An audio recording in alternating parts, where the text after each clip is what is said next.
the check for the cognitively impaired persons was not repeated. And this is a citation from the second test. So compared to the previously tested version, 8 problems have been fully resolved and 5 problems have been partially solved. I think a few more things have been solved, but yeah, of course the testers didn't find some of the things we fixed, but that's how it goes. And they found new things, which is good and a bit bad, but yeah. So now I will show you some of the things that I did. So this is the main view of Cleopatra, how it looks for most of us.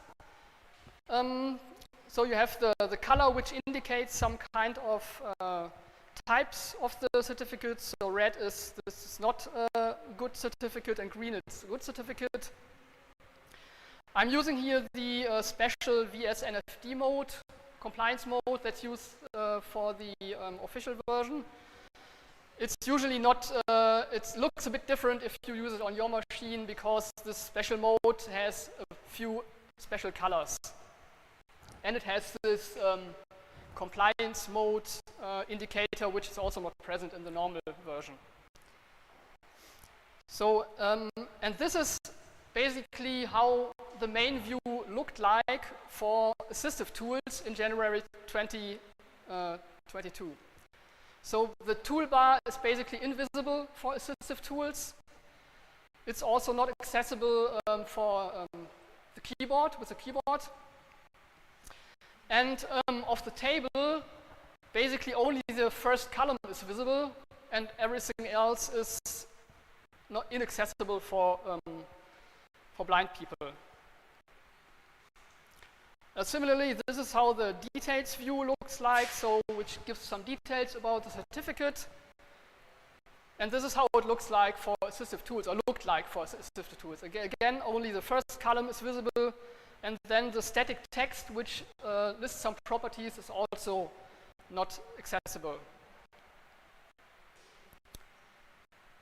The third issue is colors and contrast. So on Windows, you can enable a special high contrast mode, and there's a dark version and a light version. And this is basically a mock-up I did. I simply used dark breeze and changed some of the colors back to what they were before we fixed the problem. And as you can see, there is, for the colored background, there's a really bad contrast, so you can't read it, which is even impossible to read for people with normal sight, but for people who have problems and need high contrast, it's completely impossible. Also, which is not visible on this mock-up, is that we used the normal breeze icons with a dark background, which also made them pretty invisible. And now, so that's basically the changes then which we did. It's again image taken on Linux, but this is also more or less how it looks on Windows now if the dark high contrast mode is enabled. So we basically removed all usage of colors because, yeah, the people want really high contrast, so they want to have the maximum contrast. And so colors always get in the way, and instead of coming up with a clever way to do the colors, we just removed them, and the information is that the colors give is also available in the table. And also we now also included the breeze dark icons in Cleopatra and automatically switched to the dark icon theme if the dark high contrast mode is enabled on Windows. One open issue is that it requires a restart of Cleopatra, so you cannot switch on the high contrast mode in Windows and then expect that Cleopatra automatically adjusts. The testers didn't find this, unfortunately, so yeah, we didn't get applauded for doing the changes, so because they didn't notice the changes. But we did change this, and it should now be usable with dark contrast mode if you start Cleopatra new. And now I will go through the UI of the main view, a few things we did. So the toolbars, they said it should be accessible or usable as a keyboard. I mean, all the things in the toolbar are also available in the menu, but they wanted to have them also available via the keyboard. So now all toolbar buttons can get focus, keyboard focus, if you press a tab key. And I also fixed the tab order because the toolbar is somewhere in a different order than the main view. This is somehow maybe a bug in the XML, QXML GUI. I should probably upstream this. So a lot of the stuff has not been upstreamed anywhere, so this is still open. I had a talk last year with Volker Hilsheimer, who's the R&D director of Qt Group. And so everything I show is Qt 5 specific. He said that not much didn't happened in Qt 6, but now I talked to him during Academy last year. So I hope that at least some things, at least the bugs that I've found have been addressed by now in Qt. So not everything I say may still be open or an issue with if you go to Qt 6.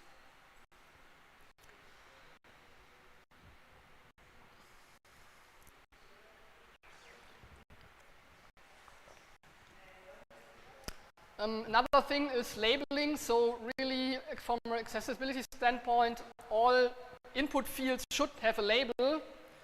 I didn't set a label for these two fields, so for the search field and for the combo box.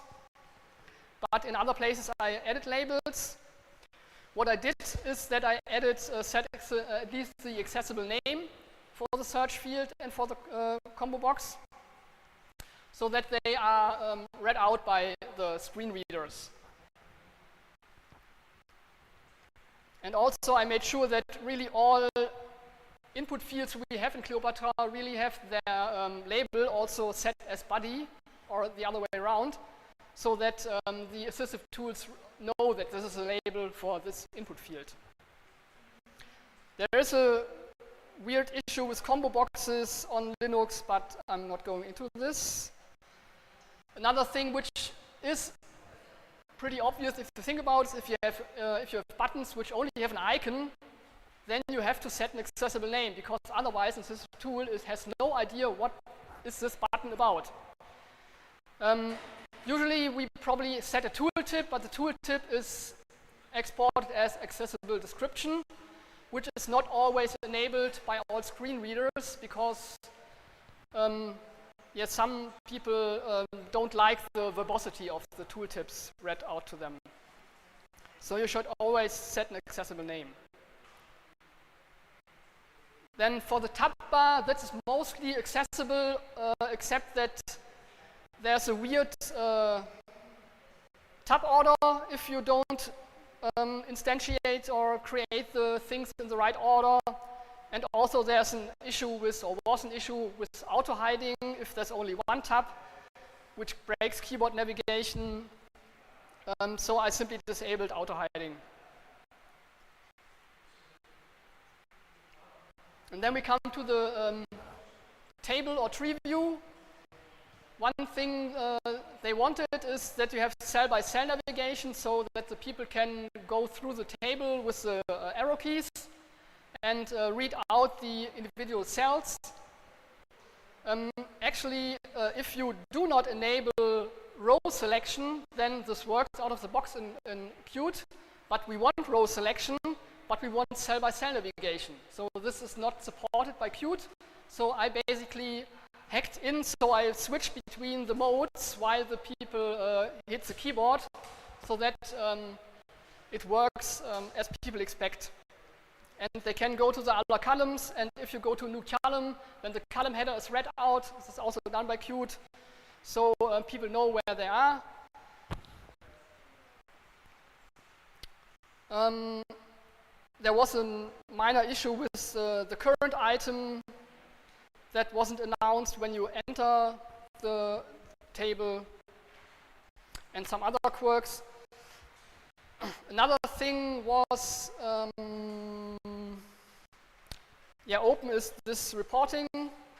And then in the second test, they found new issues. So if you right-click on the header, then you can hide or show more columns. And of course, by left-clicking on the headers, you can change the sort order or the column by which it's sorted. This is not accessible with a keyboard. So we didn't fix this because we didn't think about it, and they didn't mention it in the first test. I mean, the one obvious solution would be to add this to the context menu or to the view menu, so that it's at least accessible via this menu.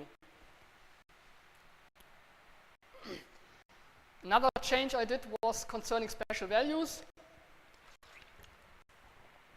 I'm not sure I should have done this because I don't know how blind people perceive this, but the dates were basically read as 3 numbers in a row, and I thought this is hard to understand.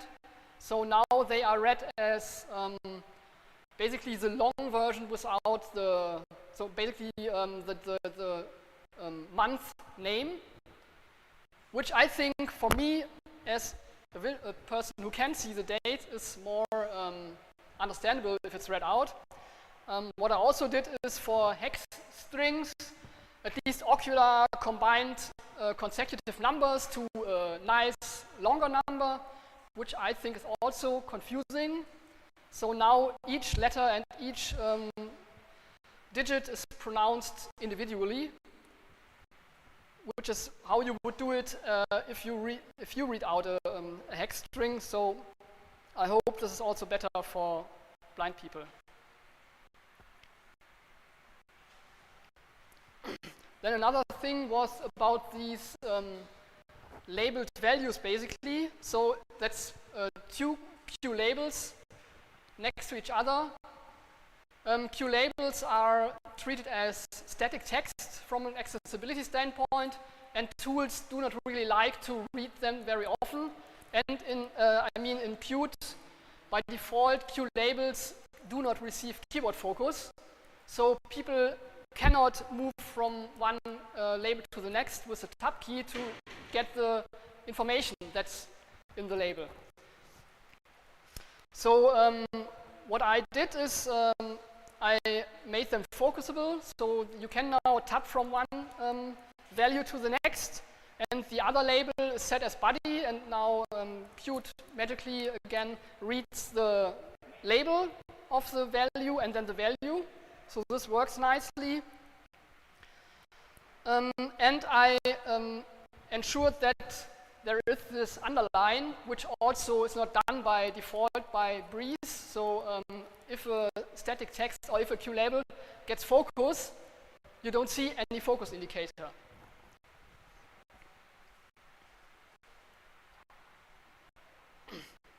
Then I did some improvements for input forms. So this is how the new form for creating OpenPGP certificates looks like.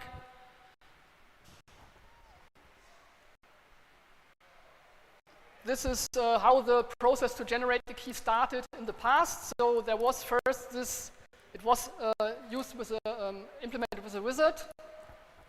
And Q wizards have accessibility problems because at least Orca does not notice when you change the page. It does not read any text there.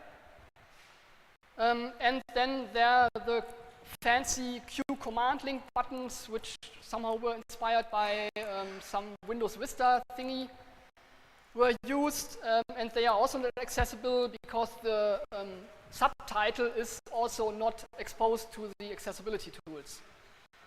So instead of fixing this, we simply thought, why don't we remove this entirely and simply have 2 actions, create OpenPGP key and create X509 or SMIME thingy. this is how the dialog looked before, similar, or the S1 dialog still looks like, and for the OpenPGP dialog also looked like, except for a few of the properties. So the bad thing is that you have required an option on the right side. Assistive tools cannot link this to the labels, so they have no idea that they should tell the people that common name is required. And this is how the error reporting worked. So as you can see, the errors written down there. Again, assistive tools have no idea.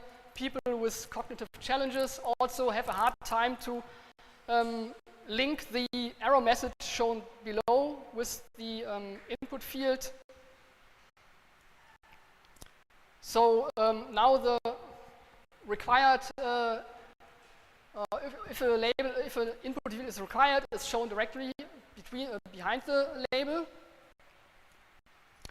And the error is also shown directly between label and the input field. Additionally, the error is also added to the accessible description, and the accessible name gets the special invalid data text, so that assistive tools directly read this information to the user, and they see this or hear the information they need to know about if there's an error. Another error. I also had the possibility to add hints, so it's also exposed then as accessible description for additional instructions what to do. Then we have this fancy welcome page which is a Q label, which has links. And those links are not exported as to assistive tools as expected by assistive tools, but it just says something like selected or simply reads GNU-PG, but the people do not know that this is actually a link. So this I fixed this for Cleopatra by implementing a couple of classes which basically do what the web browsers do. Now if you navigate to one of those links, then the screen reader says link, blah, blah, blah. And the people know that this is a link. Another thing is, if you know widgets and line edits, you know that you can add actions to the line edit. So the clear button is, for example, such an inline action. And also the show, hide, passphrase I button is also implemented like this. The problem is those inline actions are not exposed to accessible tools. So they are completely inaccessible. You cannot reach them with a keyboard. So bad. What I did, at least for some of the buttons, I teared them out of the line edit and just put a button next to the line edit. So now they are simply accessible as any line edit. And yeah, I think time's up mostly. So there's a last slide. Anyway, thank you.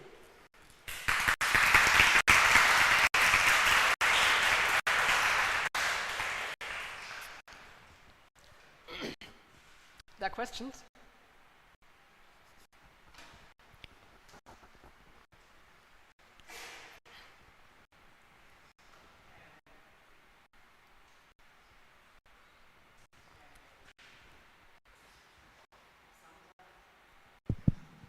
Sometimes you mentioned ATSPI specific issues and Orca, but as I understood, the certification was done on Windows for Windows. How much is that transfer between Linux system with Orca and ATSPI to how it works on Windows?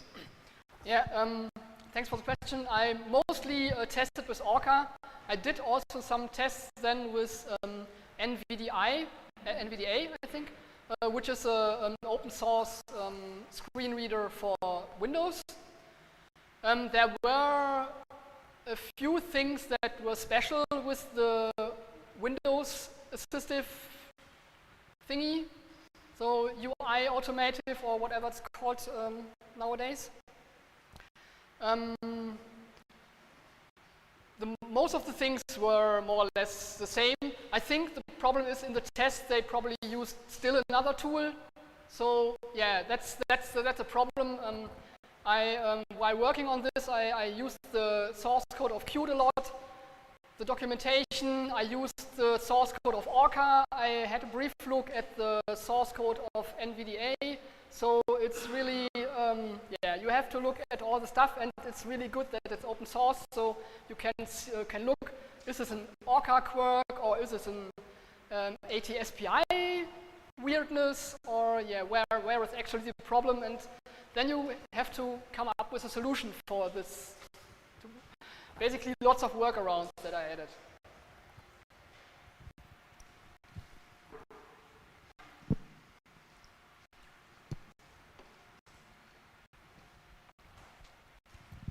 Hey, you mentioned subclassing QLabel and some other classes you created to fix some bugs in Qt.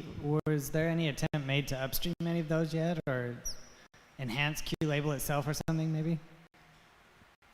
I didn't really any attempt yet to upstream those into Qt itself? No, not yet. So I have not yet tried to upstream stuff. I should probably do this, for example, for the extended QLabel, that rich test links are exposed as links. That would probably be a good thing. I'm not that sure about other stuff. I mean, I found some bugs, and I should probably at least report them to have it so that we get a chance that they're fixed. Yeah, that's somehow, I didn't do this. That's not good from my point. More questions? Is that all? Thank you very much, Ingo, for the great talk on accessibility on Cleopatra. Now it's about time we head to dinner. There is an optional donation about 10 euros for the KDE. And food is for those who have registered on the Indico website. For those that haven't and want to have food right now, they should head to the desk, to the info desk. Thank you very much.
Test, yeah.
Hello.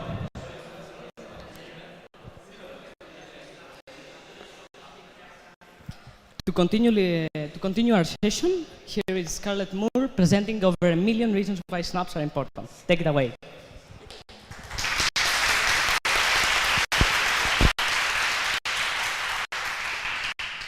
So I'm Scarlett Moore, if you don't know me.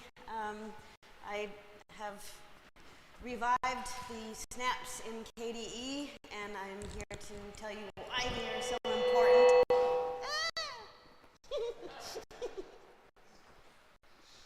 Okay, why they're so important in the Linux packaging ecosystem.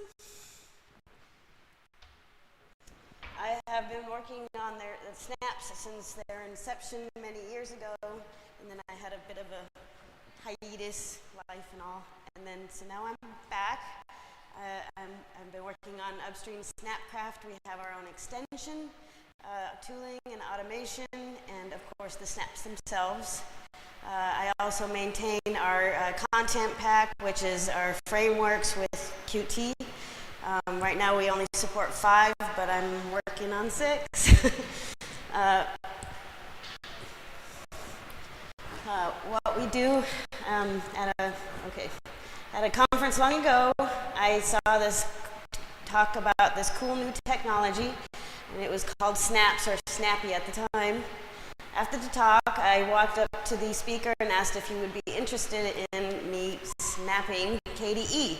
And his eyes lit up like a Christmas tree, and he was very excited.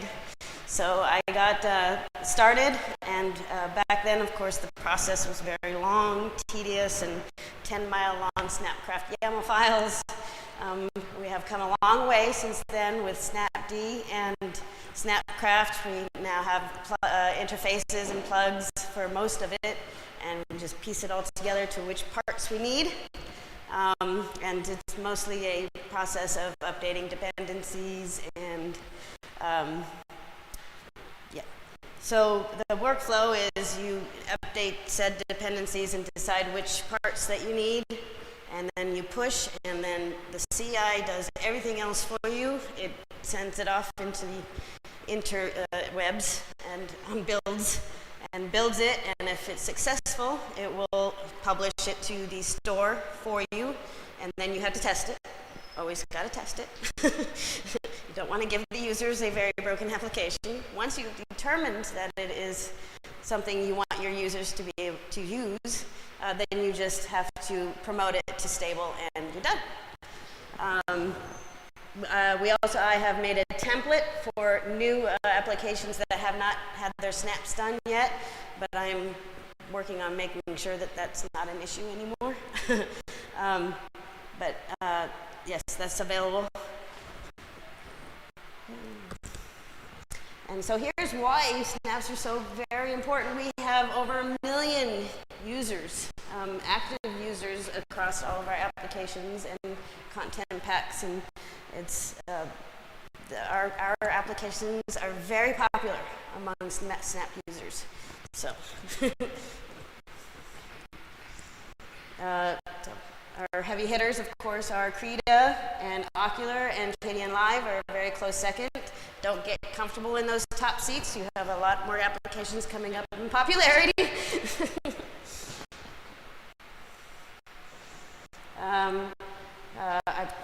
As mentioned before, we maintain the content pack, which is all Qt libraries and our frameworks, and it is used by many other developers for their applications as well. It's not just KDE. There are other applications out there utilizing our SDK and content pack. We also have a KDE Neon extension in Snapcraft itself, which is the building tool that builds the snaps. It is also very popular out there, and so I maintain that and make sure that the users of that are happy. Our team is mostly me. Jonathan and Carlos is coming in new, And you, all of you that have already submitted merge requests, thank you. I appreciate that. It's very useful and helpful. And KDE, as mentioned before, is very popular among the Snap users. That state of affairs. And they are now all nice and shiny, new, updated, newest. And I have now added, so we are at 153, I think, total apps right now. And that number is still rising. And I'm not at all in line with my slides, sorry. So, essentially, we have deep roots in the Snap ecosystem. Again, we have the content pack, we have our own extension in Snapcraft. Our applications are very popular, and we are a very important publisher in the Snap ecosystem. And that's because we have awesome everything. It's been a long journey, and there's more to come. I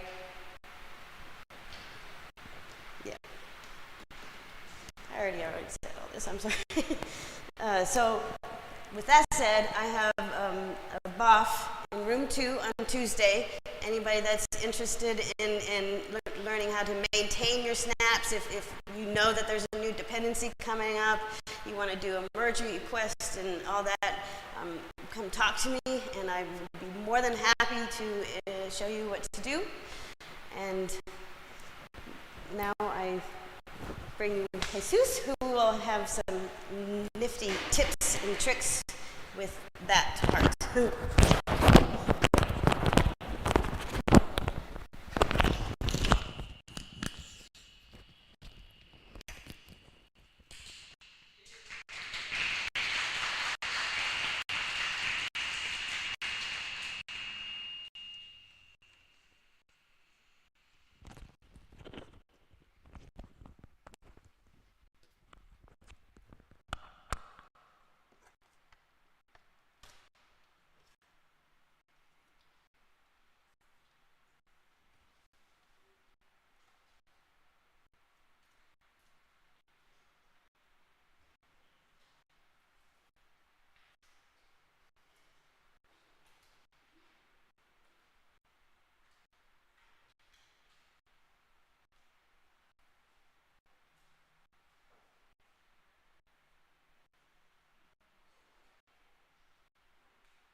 Well, hello everyone. I'm Jesus Soto. I work for Canonical. I joined about a year and a half ago, and my main focus has been gaming and things related to graphics. But on my free time, I also like to spend some efforts snapping applications in general to have a more like a complete ecosystem in general in Linux. So my experience with Qt, it's not displaying correctly, but well. Basically, I started, when I started using Linux, I had to like apps that couldn't be missing in my setup. One was Mix, the other one is Jellyfin Media Player. And those two aren't very easy to install in Ubuntu, or at least not very directly, because Mix has a very outdated version in the repos. And if you want to install the latest version, you have to add a PPA and then install it. And I mean, they are like very, they have put a lot of effort to always keep it up to date and never abandon the PPA. But you know, sometimes adding PPAs can lead to a system that has outdated dependencies and broken APT, so it's not like the most recommended thing to do. And the Jellyfin Media Player, it's a deb that you have to download from GitHub. And I think it doesn't add a repo, so you have to manually update every time there's a new version. So snapping those two was kind of a challenge for me because those were like the first two snaps that I had to work with. And working with Qt isn't like the smoothest experience in general. So I had some learnings that I wanted to share. And more recently, OpenShot, I snapped that one with as well a PPA that is normally very well maintained, but still having a snap is, I think, easier and more convenient. You can just install it with sudo snap install openshot-community, and that's all. You don't have to worry about PPAs. So some snapping strategies. You can do either of those. Start from source. You have your source code. You build everything inside of the container, and then just prepare everything, stage it, and define your commands. You can work from a binary. If you have a blob, then you only have to stage your runtime dependencies, and that's all. Define your commands. Or from a dev. If you already spent some time packaging your application and you have your Debian packaging for Jammy, you can just start from a dev, stage everything into a Core 22 container, and that's all. In the end, it's just a container running Ubuntu LTS, so you can do anything you want as if you were working in a regular installation. So one of the first important things is to stage your dependencies. You have to keep an eye on your base number, which core are you using or are you basing your snap on.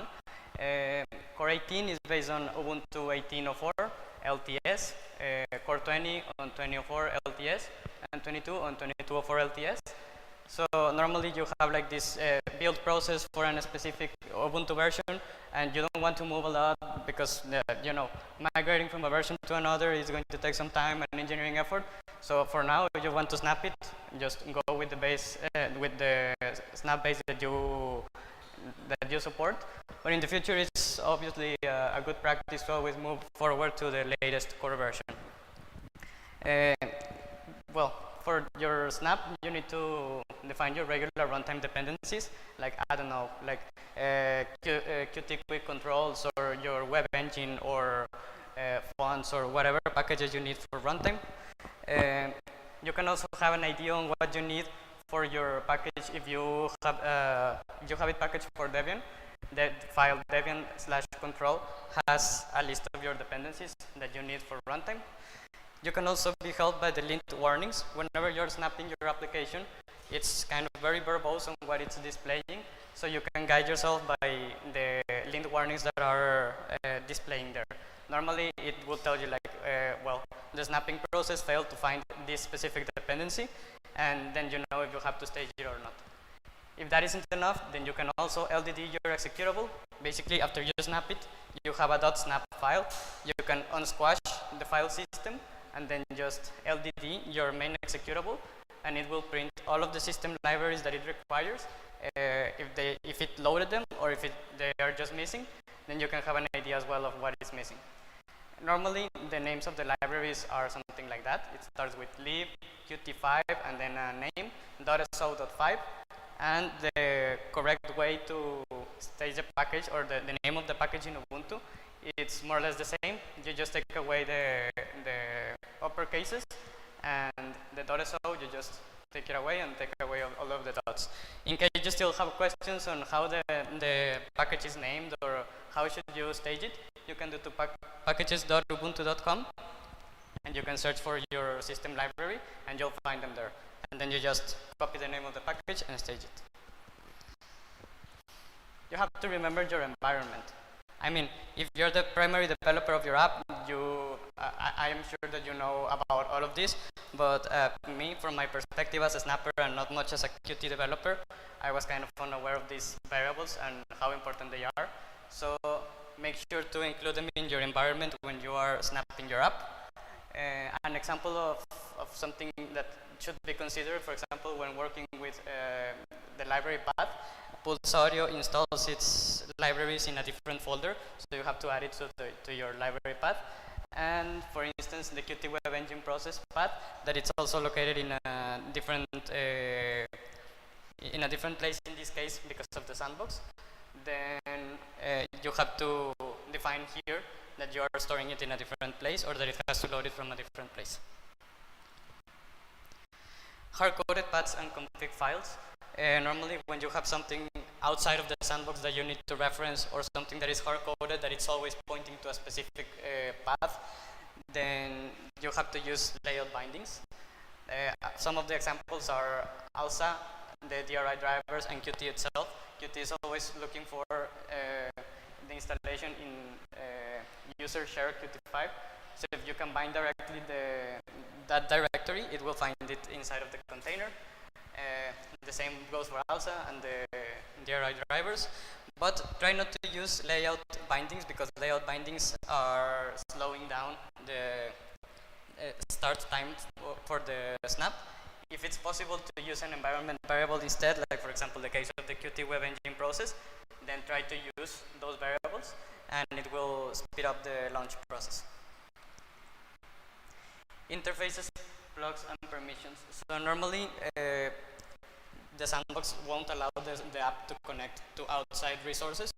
You have to grant permissions explicitly. And some examples here that it's not limited to these, but the most important or the ones that you're going to use the most, probably camera, audio recording, playback, graphics acceleration, network, and there's a list of all the supported interfaces there. And some of these plugs need to be connected manually, mainly because of security reasons. If you're just snapping a multimedia player, you don't want access to your whole ALSA stack, so you can just add audio playback. But in case you want to grab access to all of your ALSA stack, then you have to define your plug and request connection via the terminal. And you can find the information if it's automatically connected or if you have to manually connect it in that URL as well.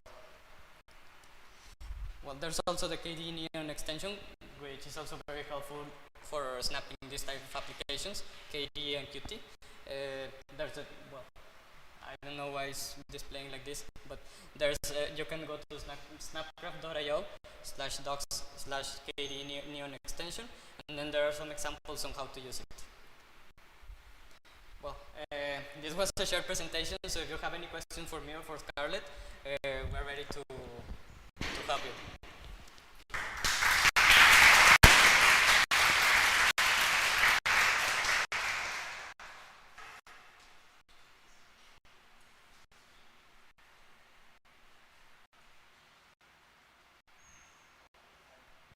Hello? Hey. Do you have a list somewhere of which applications are already snapped and which ones are not that you need help with? Yes, I have.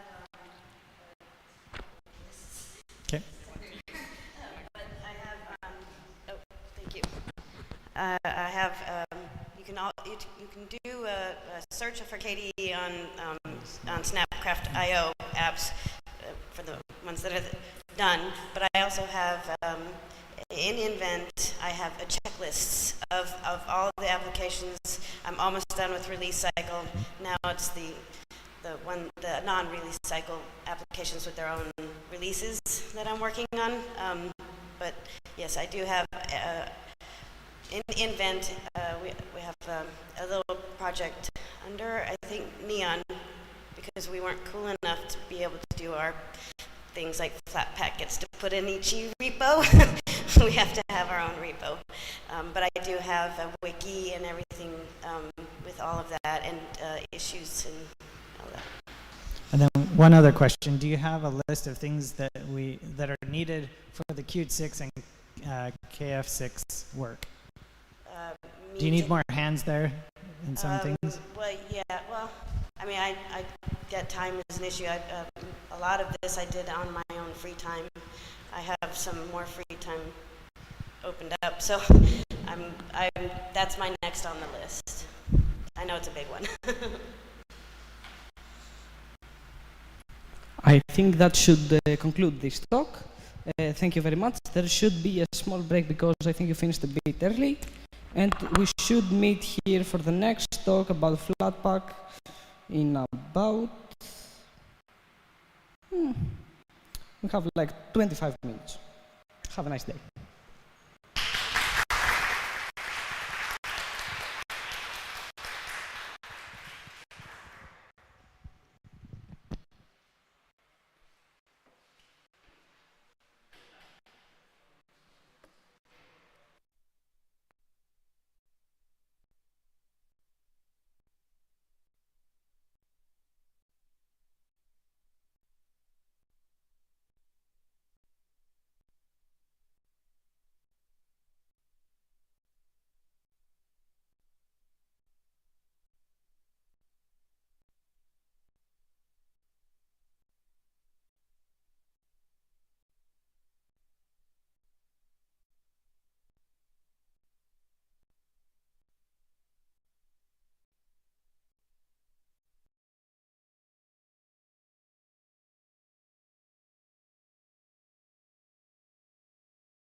blah, blah, blah. Ooh, magic.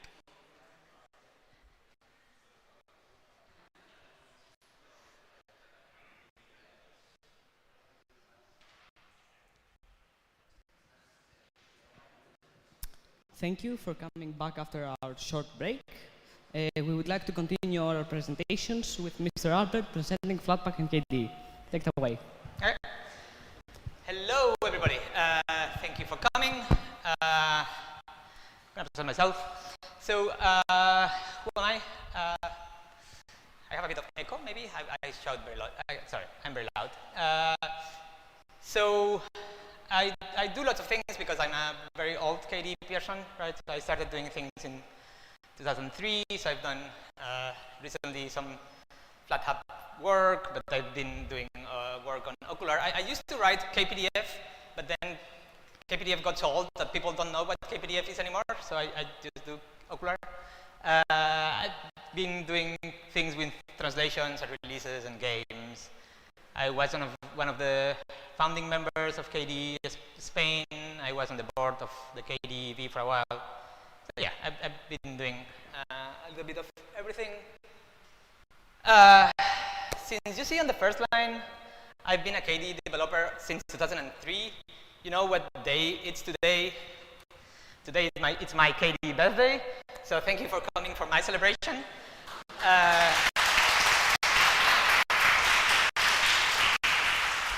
It just so happens that it was today, right? It was, my account was created on the 15th of July of the 2003.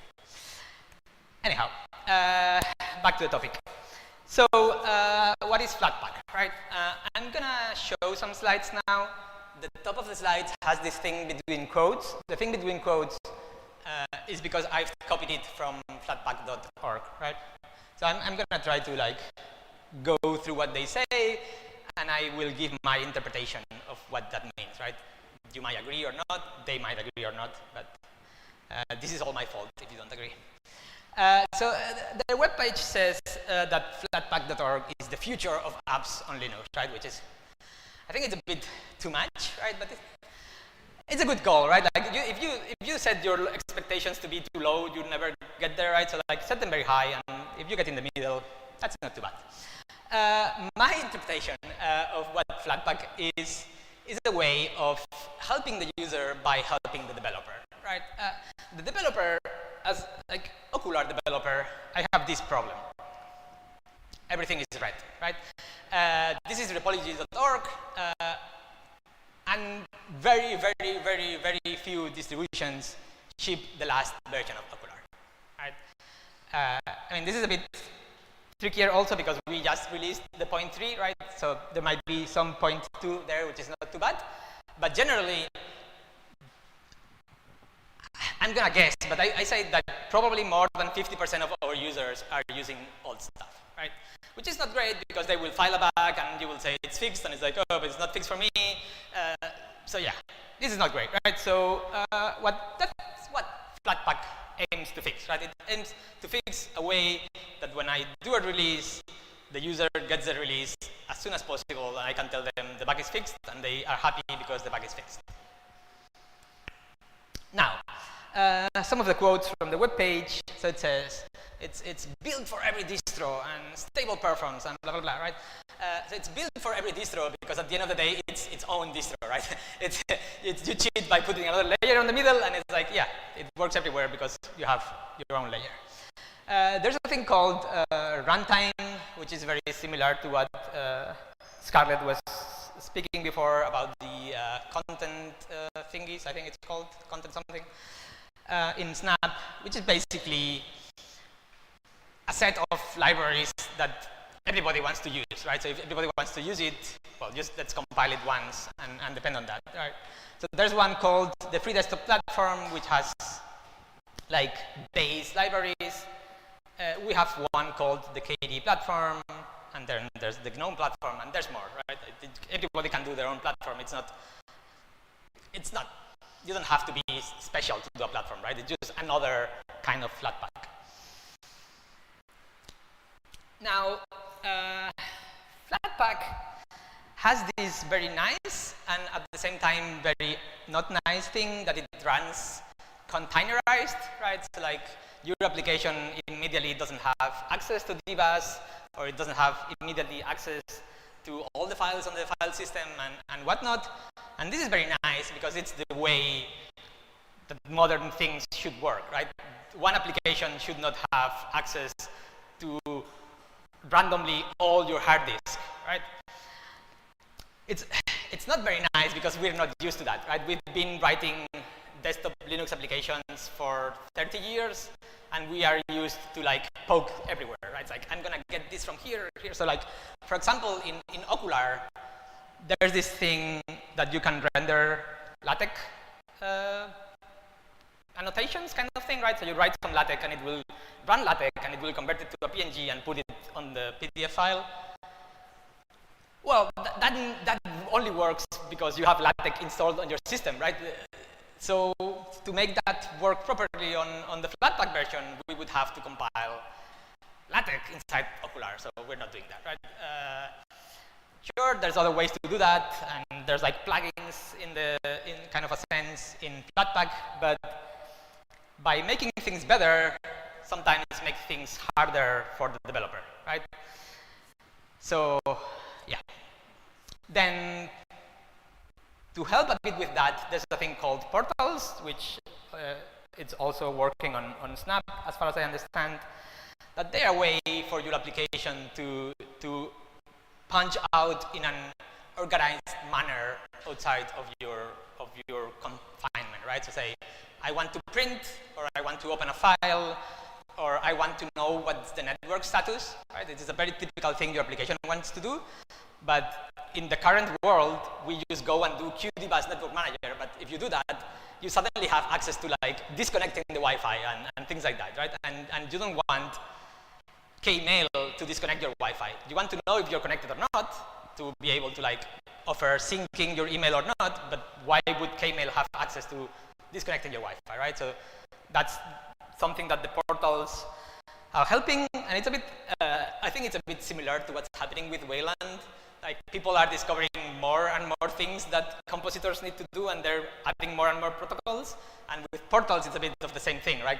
People are discovering more and more things that make sense for applications to do in a containerized way. So there's like more portals being created every time. You can find the portal reference in that URL.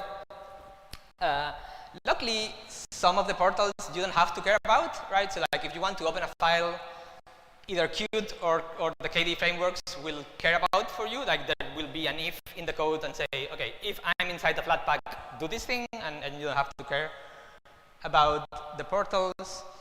Some other things you might need to code yourself. It's not super hard to do, but again, it's more work, right? Now, another things they say it's distribution made easy. I mean, sure, it's made easy because you only have to care for one platform, right? So you only have to care for that one Flatpak in particular. So yeah, you only build one binary, and that binary kind of works everywhere. There's a concept of repositories or remotes, I think they call it on Flatpak slang. So yeah, these are the ones I had on my computer when I checked the other day. So I have like the FlatHub one. We have one which is KDE applications, and then I had two ones which are for testing, right? I was testing Katomic and Chokok.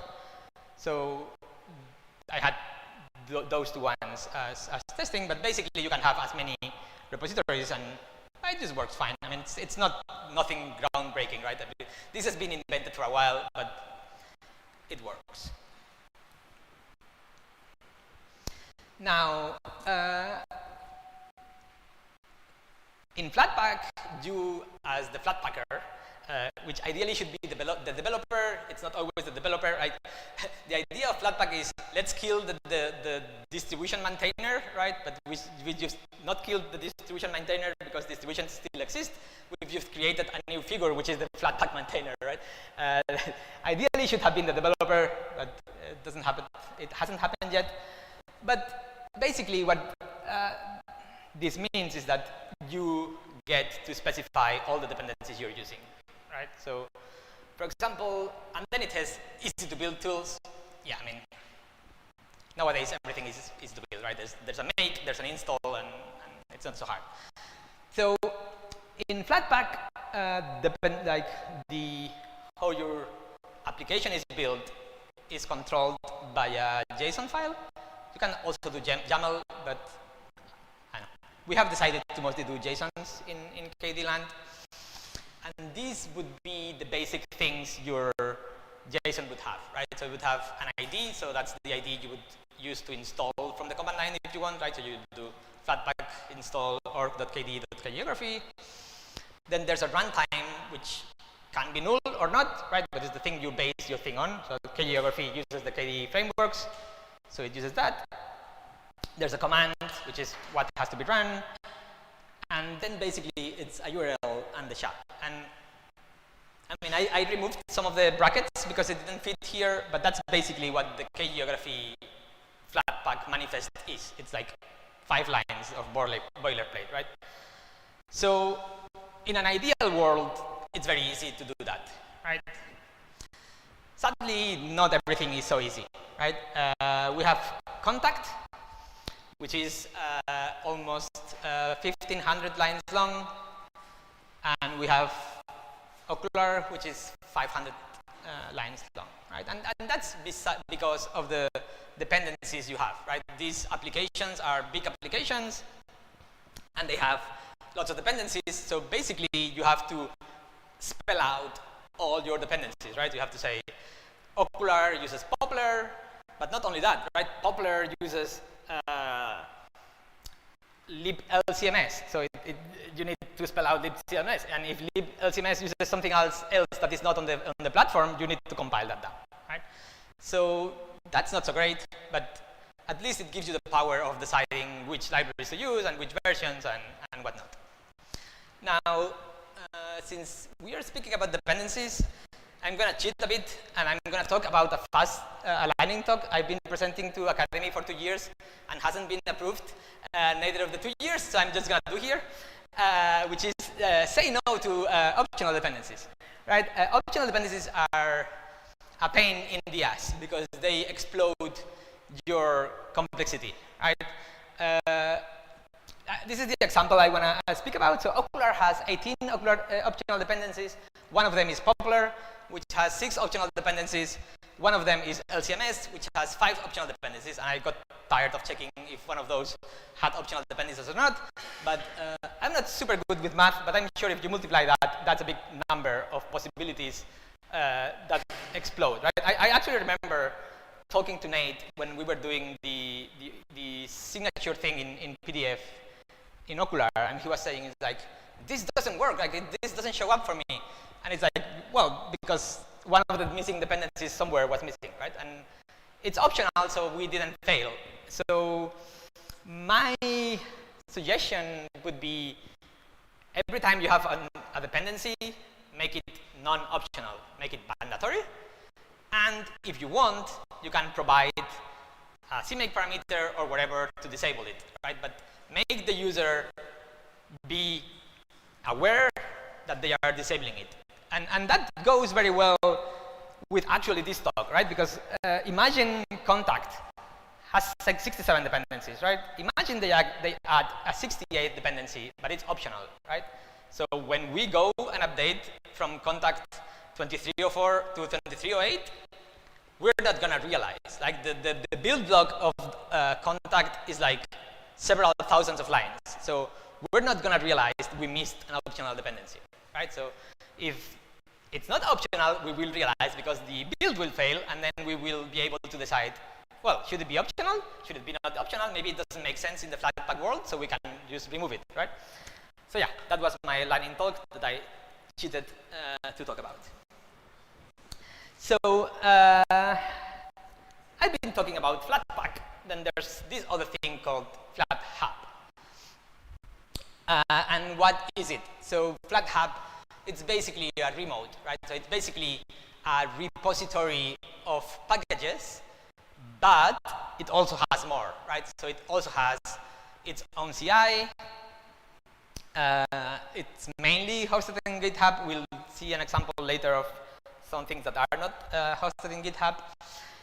And to my very own sadness, it has its own extra rules of what they think it's a valid package or not. So we will run things on our CI, everything will be happy, you will compile it locally in your machine, everything will be fine, and then you will put it on FlatHub and they will comply because your description ends with a dot. Your description cannot end with a dot because dots are very bad. Yes, maybe it makes sense, dots are terrible, but should it forbid me from updating my package? Maybe not, right? But I don't know, it's their thing and they do it, so if you don't like it, you do your own thing, right? So some statistics of KDE in FlatHub, we have, if I didn't miscount, because by being hosted in GitHub is not that good. Like it's not very easy to find things. So there's 147 applications on the KDE group, which basically means they come from invent.kd.org. I put Firefox there as an example, right? So Firefox, I think it's the application on FlatHub that has more installs. They have 3 million installs. The one I could find that has more installs from our side is KDE Live, which has almost 600,000. Okular had around 200,000, and KGeography, for giving an example, has 10,000, which is, I mean, it's not a lot, but it's not too bad, right?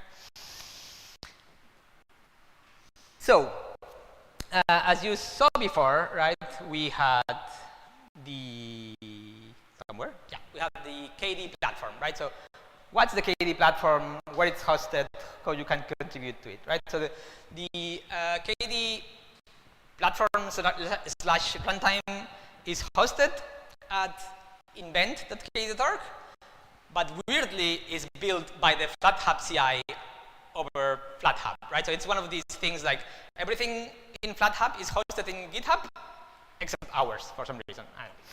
I mean, I guess people know more why it happened in the beginning, but that it is how it is. So we have one branch per Qt version, right? So we have like the platform based on 5.12, 5.13, 5.14, 5.15. There's a star because 5.15 has been on for so long that we have like 4 platforms for 5.15 because they've been upgrading the free desktop SDK one, so we've been rebasing ours, so we have like 5.15 normal, 5.15 21, and 5.15 22, I think. And then we also do have Qt 6 branches because there is no Qt platform, right? Like the Qt platform is the KDE platform, right? So if you want to do a pure Qt application, you use our platform, and if you don't use frameworks, that's fine, and if you use them, that's also fine, right? So we have like 6.1, 6.2, 6.3, 6.4, and 6.5, but they do not include frameworks yet because, I mean, they're not released, right? So it kind of would be weird to ship frameworks there. The updates to those files in that invent thing is manual, right? Manual to a degree that you can do set, basically, right? Because what they do is like build this stack, right? So you can go and say, okay, instead of building 508, build 509 now, right? So you do set, whatever you do in set, I don't know set, but you do that. Then we have the manifests for each of the 147 applications I mentioned, right? Those are hosted in GitHub, and each of them has its own repository, right? So you would find github.com FlatHub, or kd.okular, or kd.contact, or kd.kwrite, or kd.kdenlive, and all that. They are also built on FlatHub CI, and we only have one branch for them, which is the latest stable version. That's what the user wants. The user wants to be using 23.04.3. There's no reason for a user not to be wanting to use that. Updates are automatic, and by automatic, I mean for each of our dependencies, we have like a rule that tells it how to realize if there's a new release or not.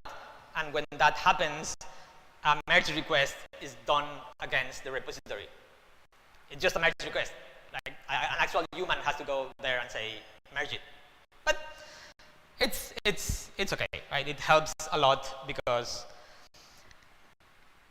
when we do a new KDE gear release, suddenly there's 100 packages that need updating. So if instead of creating 100 merge requests, you only have to press OK 100 times in each of the merge requests, that's a huge improvement.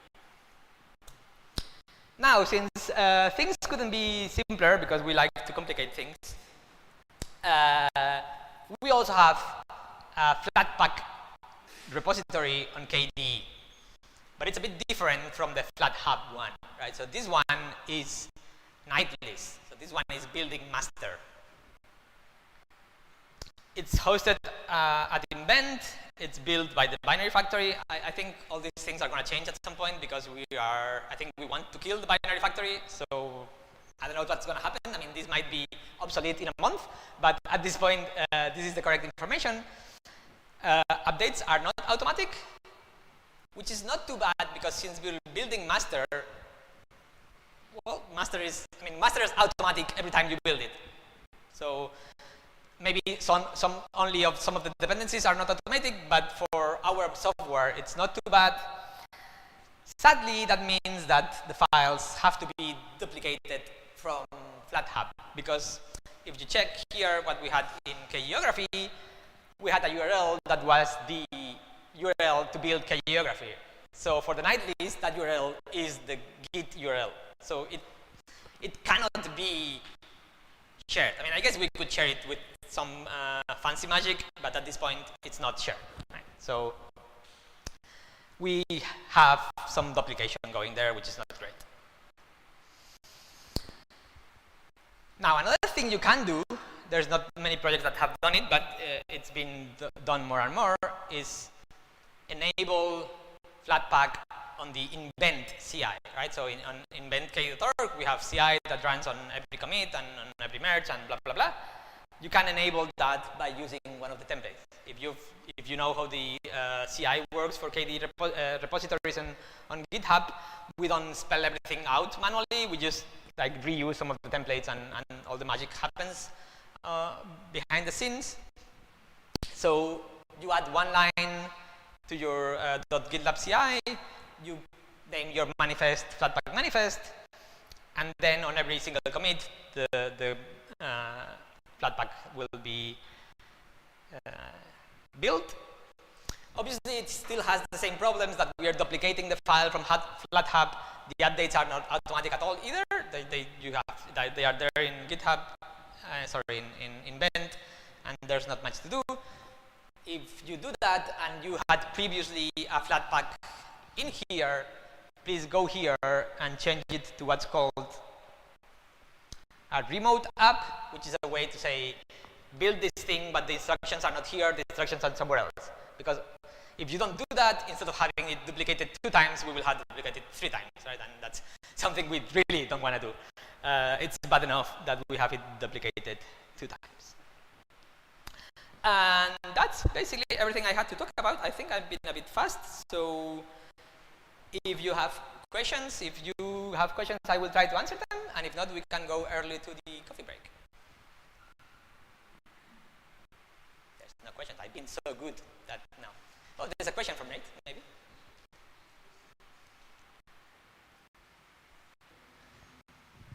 Hello.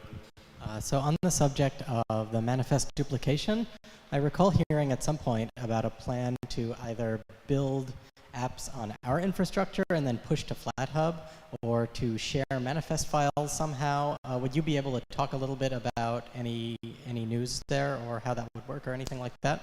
Yeah. So yes, I think that's the plan. No, I cannot talk about that because I'm not very much involved in that. I know Timothée and Ben are trying to work on that. But so that would be something similar. I mean, not something similar, but I always. Well, anyhow, for the platform, I can't find it anymore. Here, for the platform, we are hosting it ourselves. FlatHub is building it, and then they are publishing it. The idea, as you say, is that we would host it, we will build it, and then we will push it over to the site. I think there's some things that need to be worked out for that to happen, right? How do you allow us to push and not everyone else and blah, blah, blah. So that's still not finished. But yeah, I think that might work. We might still end up with a duplication because of the problem of we want master to be master and we want stable to be stable. And I want master to probably build with popular master, but I want stable to build with popular 2307. So I'm not sure if that would really solve the duplication totally. It would at least solve it that it wouldn't be on two different places, which is a good thing. We would need to find a way for the dependency things to solve. It sounds like that would mostly be better. I was thinking about the master versus branch topic before. I think because Flatpak files can import other ones, maybe most of the code could be in a shared one, and then a tiny little separate thing could actually specify the branch or something like that. That would be nice, but it being JSON, I'm not sure if you can, like, because you would need to import the popular manifest and then replace something inside, which is the version that you want to build. I'm not an expert. I'm not sure if that's doable. It probably can be done with some tooling. Sounds like we need templatized manifest files. Yep. Good project idea for anybody here.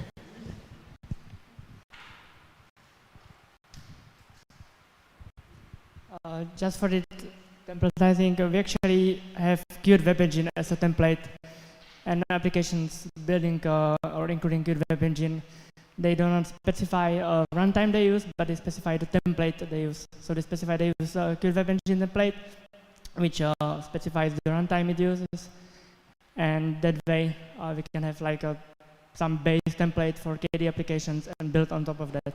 Okay, so that's kind of solved for Web Engine, right? It can be reused for something else. Okay, cool. Thank you. So, a bit more of a generic question about Flatpak. If I got this correctly, the libraries are being packaged as a runtime, which is then used by the application that's being packaged.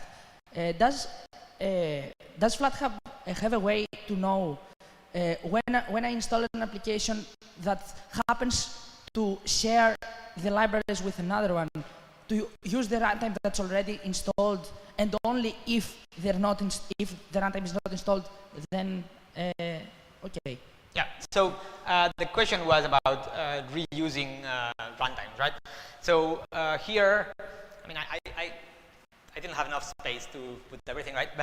But so we're saying this is using the org.kde.platform, and then we would say it's using the version 5.15-22.8, right? So when you do Flatpak install org.kde.geography, if you don't have anything in your system installed, it will tell you, I have to install this thing first, and you say yes, and then it will install the runtime, and it will install geography, and then you go and do Flatpak install org.kde.ocular, and it will go and say, oh, it has to use the runtime, but you already have installed, so that's good. I don't have to install the runtime, and it will only install ocular. So the sharing is done by default. It's actually very nice, because once you have the platform installed, the applications are super tiny. Like you go and install geography, and maybe it's like half a megabyte or less, right? Because like everything else is on your system already. Like the icons and the libraries and all the things that are big are there, and then you only need the binary and the translations, and that's it.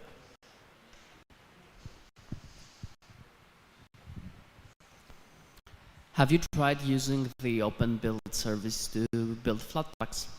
I have not. I have not. I know it works, but the easy way.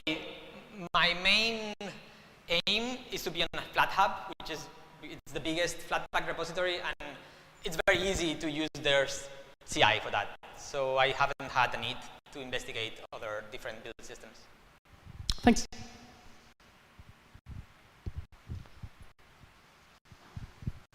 You mentioned that some of the portals are currently have to be done by the application themselves. Is there a good reason why we cannot move that into KDE frameworks or Qt itself?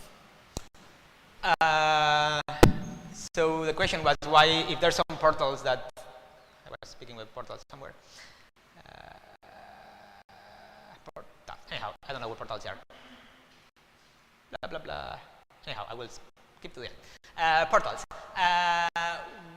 You say like ones that are done by the application, could we move that to Qt or not? Sure. I think there's some portals that don't really have an abstraction in Qt, for example, right? I think there was one, it's a weird one, right? But it enables putting your computer on gaming mode. I don't know what it does, but I guess it increases the CPU or whatever and makes sure that something doesn't happen. There's no Q gaming mode class in Qt that you can use, right? We could create new classes, but then it would be super weird because what does Q gaming mode do on Windows, right? Maybe there's not something that has a parallel, right? So I think all the ones that make sense kind of have either portal support in Qt or KDE frameworks. There's some ones that you would need to make something so specific that you might as well just do it on the application. At the end of the day, it's doing like 2 dbus calls, right? So it's not a lot of work on the application side. I think that should be it. That concludes our session for now. Cool. Everyone can head out for a break right now. Thank you. Thank you.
right, we saw. Hello. Johannes is happy. Johannes, give us the thumbs up. All right, we're just about ready to go. Thank you for coming back after that coffee break. I'm going to type go for the speaker because he can't hear us, but we can hear him. Greetings from Brazil. I hope you've been enjoying your time in Greece. Hopefully many people over here from Brazil have started watching already, or will start soon. Today I'll be talking about documentation, or more precisely I'll be talking about my role as a technical writer, what sorts of things you need to think about when you're dealing with documentation, and several things I've read in books about technical documentation that might be interesting for you. I will not be focusing on technical aspects like language or certain decisions that you'll be doing while writing documentation. I'll be focusing on concepts that are majorly acknowledged in the field. So let's start. So a little about me. I am actually not a documentarian or technical writer by profession. I studied language and literature. I started working for KDE at the beginning of this year. And my route through KDE has been that of a jack of all trades. So I started with user support. I went to Wikis promo. I became a moderator for our KDE, the KDE subreddit. I went to websites. I wrote the Jekyll tutorial, for example. I helped with bug triage. It wasn't for me. I started learning C++ and QML, and then I finally settled on documentation. So I'll be talking about what I do. What is a technical writer? It can be founded by several names: a documentarian, a technical communicator. A technical communicator is a more accurate representation of the job because it has to do with how you communicate technical information for your audience. As you'll be seeing very soon, audience is the most important thing that you have to think about when writing documentation. So I took a little quote from one of the books I've been reading. That is, technical writers, first and foremost, are testers and researchers. Their job is to know what people want to achieve and precisely how to achieve it. Communicating that knowledge is the last step of the process, and it shouldn't take 10% of their time. And that's true. A bit of a hyperbole, but that's true. Most of the time you'll be trying to become a specialist in that field, a specialist in that specific area that you want to teach, and then you are able to teach. That's how you start with documentation. So you need knowledge first before you can share knowledge. A technical writer does several things. Many are not listed here, but the most important I'd say would be, if the documentation already exists, you need to improve it at several levels. As said before, you essentially communicate technical knowledge in a way that users will understand it. You will be handling monotonic things, so to speak, such as formatting, typos. You'll be making the text more readable for the users. You'll be creating new content, and that's not just limited to text. You'll be also focusing on images. You need to explain to the user how to perform an action. And sometimes images really can explain better than 1,000 words. You also might handle UIs. Certain technical skills are needed for some areas. So, for example, in development tutorials, it's often the case that I need to code a very simple example that I can take a screenshot of so that the user can have a certain idea of what the result is, what they should expect once they finish the tutorial. Lastly, you should make it easy for readers to fulfill their tasks. So, two important things. Audience is the most important thing to think about, and your audience wants to accomplish a task. That task should be as easy to do as possible, and that's done via documentation.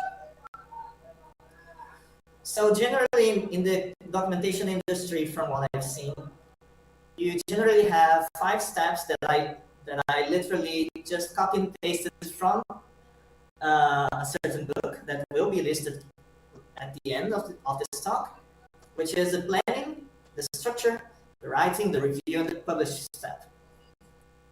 During the planning step, you need to think of areas that will be improved.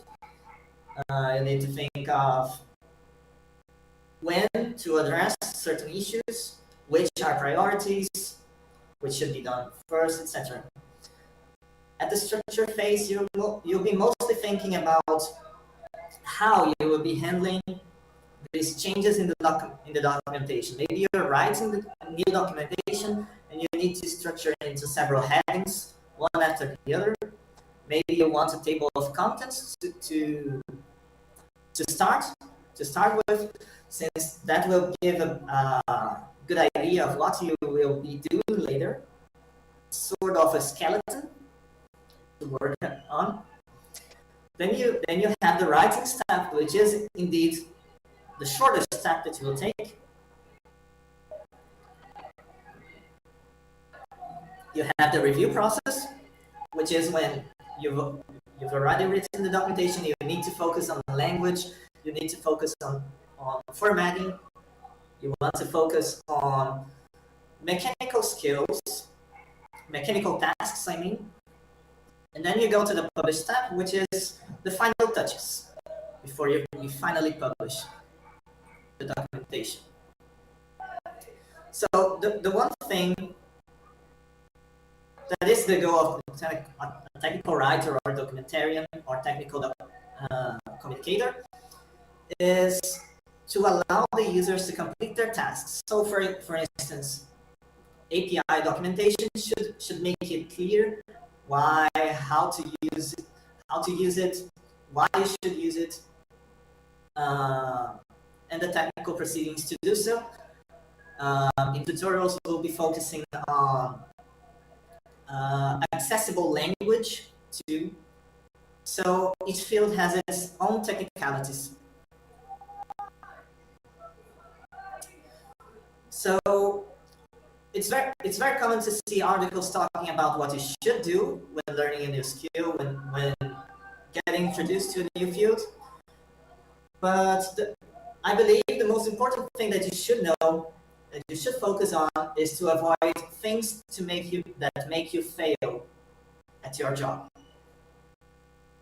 And what are those things?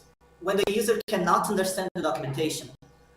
So if there is no clarity, if it's not accurate, if the language is insufficiently coherent, these sorts of things, the user will not understand it, and the documentation simply fails at delivery. When the user gives up on reading the documentation, so it has to do with the density of the documentation. If it's too dense, the person might be overwhelmed.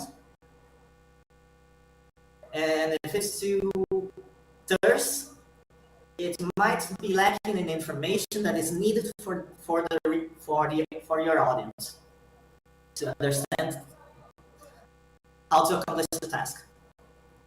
When the user cannot scan the documentation for what they seek, this is especially the case for API documentation, API being the code, yeah. Usually, contrary to tutorials, when you're looking at API documentation, you want to scan for important information, the information that you find most useful. So the three most important things that make you fail as a technical writer, as a person writing documentation, is when the documentation lies. So it's one thing to think about documentation that is outdated. Another is when the documentation is simply and plainly wrong. This is absolutely something that should be avoided at all costs. There is the scenario when the documentation is broken, that is to say, maybe someone wrote the documentation but never really tested the actual code examples, for example, or they've never made it sufficient for the test to be finished, to arrive at the end, or perhaps it's just riddled with broken links, broken images, inaccessible text, that sort of thing. And finally, when the user cannot achieve a task. That is one of the most important things. The documentation is there to accomplish a task. There is nothing more to say about this.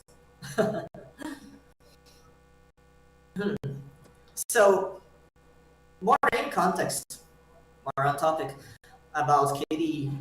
We have four main types of documentation that we use at KDE.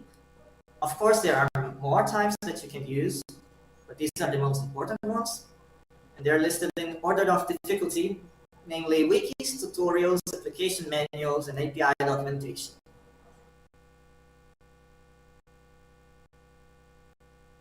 The wikis are sort of interesting because you just need an account. You create an account with your email and suddenly you can change every content of the wiki. It's incredibly volatile content, that is to say, the content changes often. It's very easy to get started. You simply have a few wiki pages teaching you how to write in the MediaWiki formatting that we use. It has no review process, that is to say, content added to the wikis are only reviewed after they are added. There's no review process before adding the content. And it has its place, yeah? It also has very few guidelines. Tutorials, on the other hand, are relatively static. They are a little more static than wikis. They require a GitLab or an Invent account. As you might know, Invent is the GitLab instance that we use for code. It's easy to onboard now because I've added many docs to help improve the access to, start contributing to KDE, to tutorials. It has a review process. The review process is done before the content is added. I'll probably be the one reviewing your changes. You can ping me directly if you have any sorts of questions. It has a few guidelines, not too many. It's not overwhelming. And it uses simple Markdown formatting. Markdown is probably the easiest way to add content nowadays on the internet, in an easily accessible way. Then we have application manuals. If you've used any sort of KDE software, you might have seen at the help menu, you should see a guidebook or application manual teaching you how to use the application, what steps are needed to accomplish certain tasks, etc. It's quite static because usually software adds new features, and those features need the documentation. However, the features that are already there usually don't change behavior. So application manuals don't really require that many changes.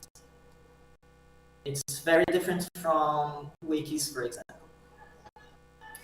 So in the case of application manuals, if you want to contribute with documentation for your favorite software, you can write the documentation in KDE, for example, plain text. You can use Markdown. You can write it in LibreOffice. You can do it directly in DocBook, etc. And then you can send it via email to the mailing list for documentation.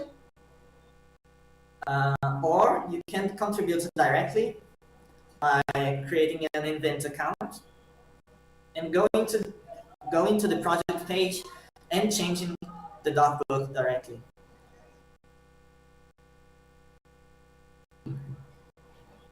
So if you're not sending docs via email, you'll probably be writing DocBook, which uses XML for formatting, and it can have a review process, but not necessarily. It's quite open in this regard. Lastly, we have API documentation, which is quite static. That is to say,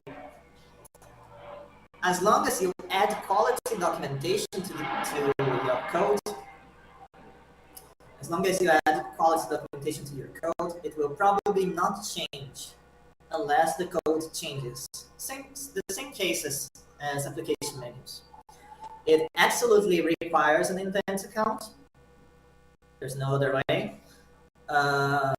It has somewhat difficult onboarding because you have certain requirements before you can contribute to API docs. You need to know C++ or QML, these sorts of things, before documenting it. And you also need to be acquainted with the standard tool used for generating documentation for code, that is Doxygen. It's not particularly difficult to learn, but it's way easier for developers.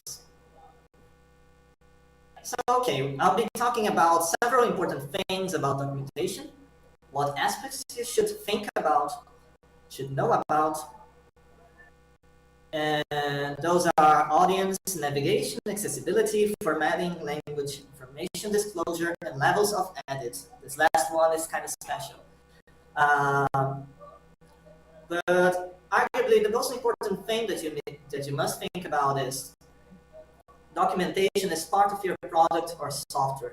No matter the book about technical writing, they will be very clear about documentation being part of your software, being part of the products that you ship to users. So the same sorts of issues, the same categories of issues might apply, such as technical debt, or, for example, you wouldn't ship code that is broken for your users, and you should do the same with documentation. You shouldn't ship broken documentation to your users. So the first thing, audience. That's also the case of every book about documentation will have this. You need to think about the person who will be reading your documentation. So a common mistake when you're starting to learn about documentation is, oh, okay, that's probably the same thing as a persona, right? But that's not really the case.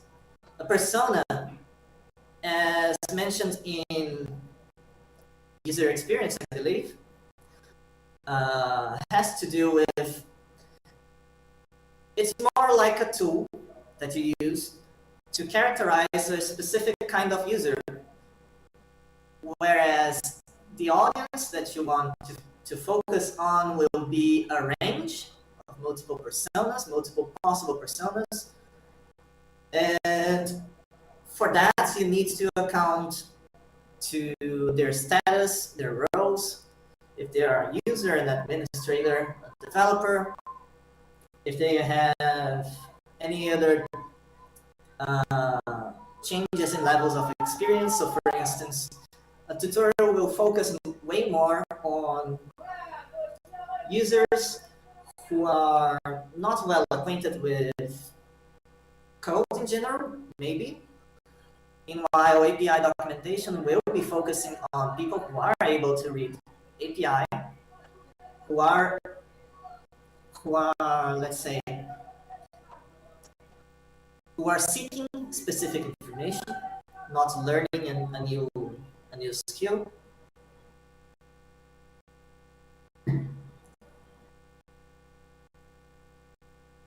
So that has to do with the minimum expectations of what the readers of your documentation will be.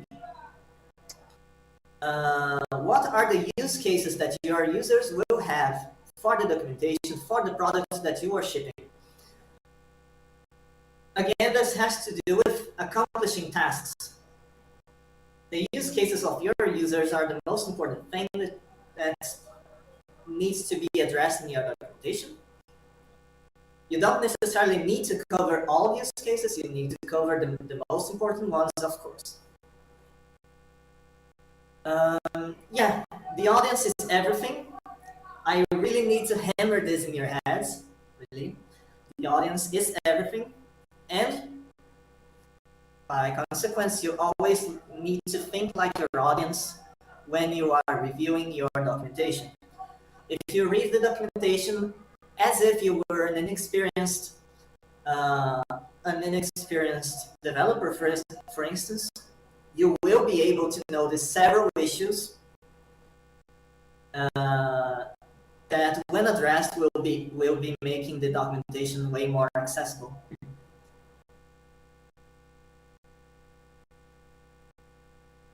Okay, navigation. I got a little quote from another book again. One-stop information lookup and retrieval. That is to say, your user should not leave the website for the documentation unless it's for third-party information or unfamiliar terms, for example. That is to say, add links everywhere. That really helps. Yeah, and you need to add categorizations to make it easier for the user to find themselves there. Accessibility, is it readable? Can you understand the text and view the text correctly? Is it linkable? Can you access it easily via a link? It's not behind a sort of wall blocking the content, etc. Is it exposed? So this is important.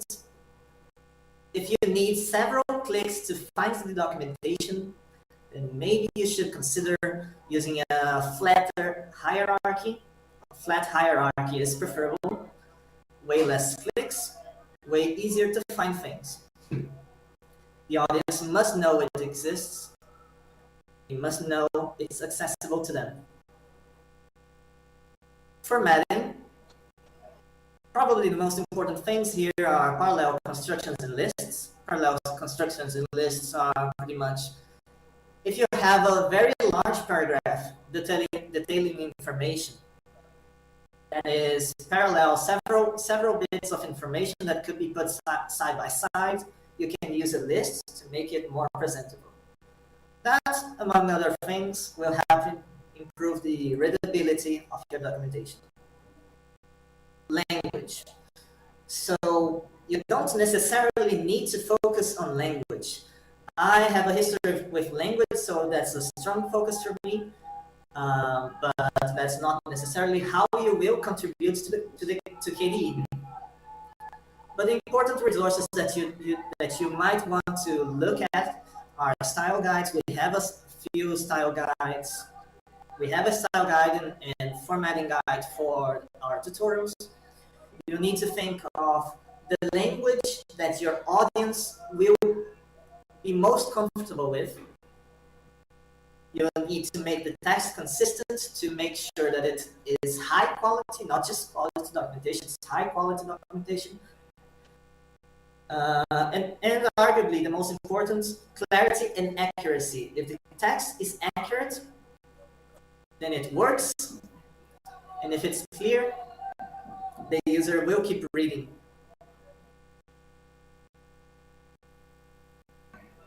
Information disclosure. So you need to disclose the information for your users in a palatable manner, let's say that. So don't overwhelm users with information, don't info dump. However, don't be extremely brief. Be sure to provide the needed information for your user, for instance, unfamiliar terms. Give them keywords so that they can search themselves for the knowledge they need. And the levels of edit. I'll not be talking about the levels of edit. However, all of these things that I just went through are sort of a recharacterization of levels of edit.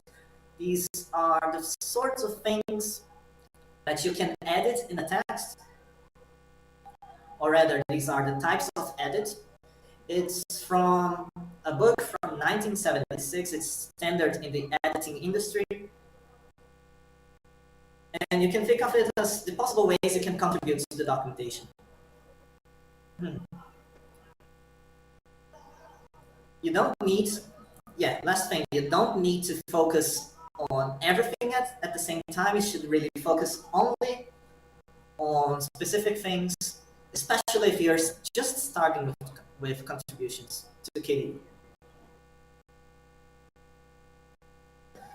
So I have a few additional concepts that I can skip a few since we are sort of short on time. But yeah, accurate descriptions are better than buzzwords. This is something that I've learned from my time at KDE Promo and that I've seen confirmed in books about documentation.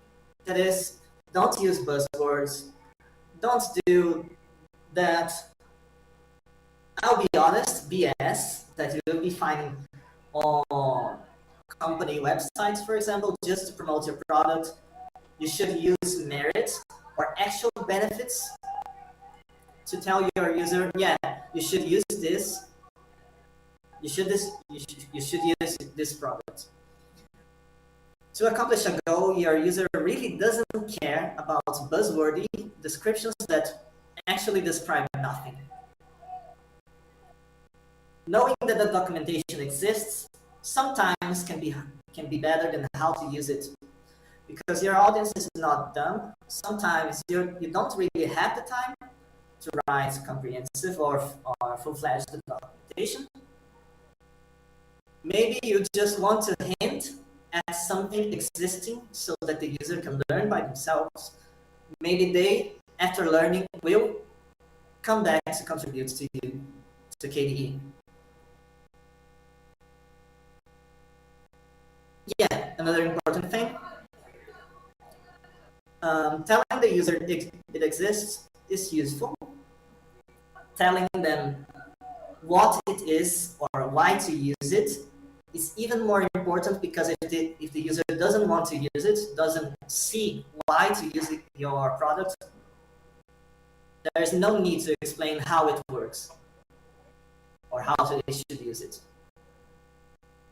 This is a golden rule that I've found elsewhere but couldn't find the source. Never document the future.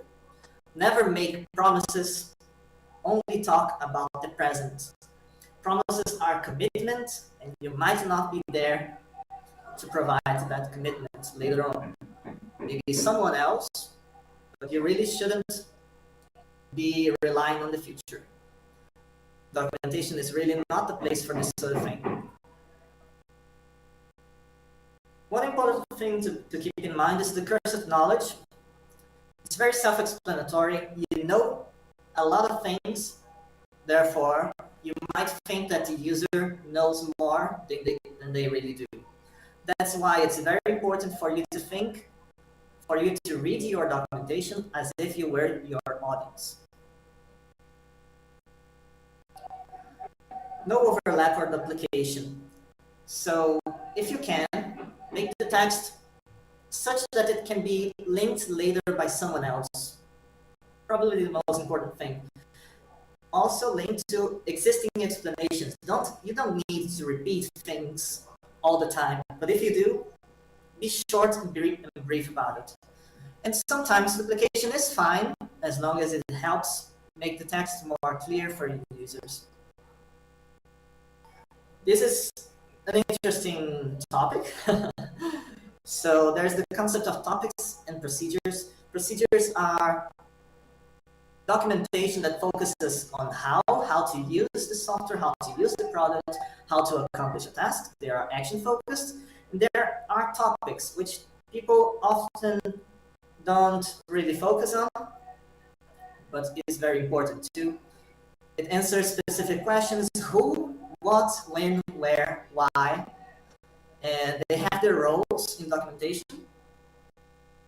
And you can be very explainy, so to speak, as long as you don't go the overwhelming way. As long as you don't be overwhelming. How to address problems when you are working with other people on documentation. There are two types of problems: global problems and local problems. Global problems should be addressed once. For instance, oh, okay, you are an experienced documentarian. You are reviewing an addition that someone wants to add to the product. You find certain issues that are present in all of their changes. This is a global problem. You mention it once for the other person to fix themselves. Local problems are very situational, they are topical, they appear very occasionally. Now, if the problems happen very often, if you find those problems often, you should propose guidelines for future contributions.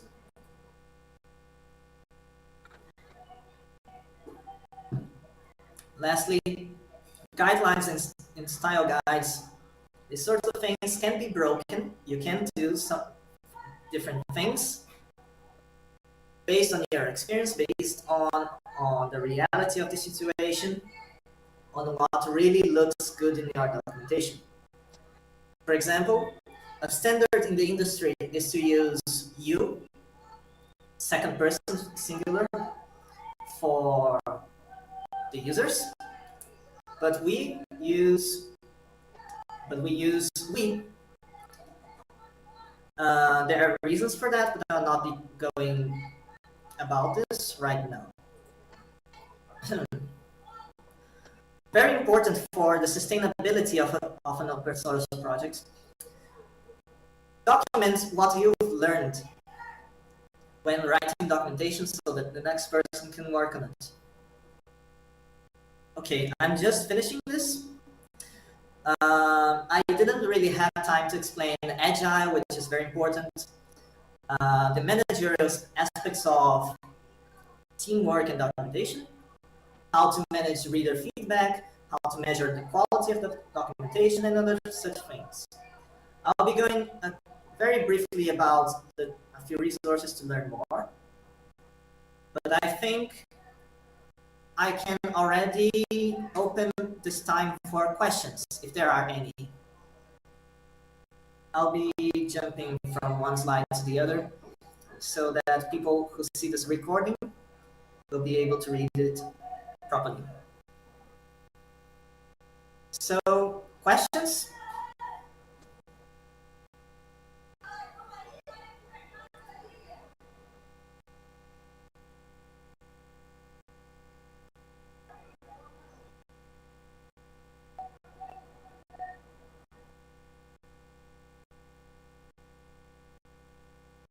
Okay.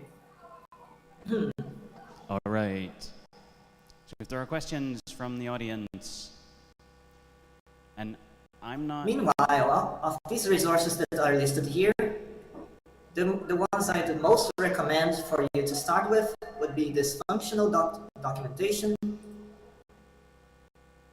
and the product is docs. And docs for developers. So if you're a developer, this is the obvious answer. If you are just starting, you want to know the sorts of things to avoid, the sorts of things to follow, then this functional documentation. If you want a general overview of the whole process, including corporate and enterprise scenarios, then you'll be interested in the product stocks. Technical writing process is interesting for those people who want to know the methodical aspects of managing documentation.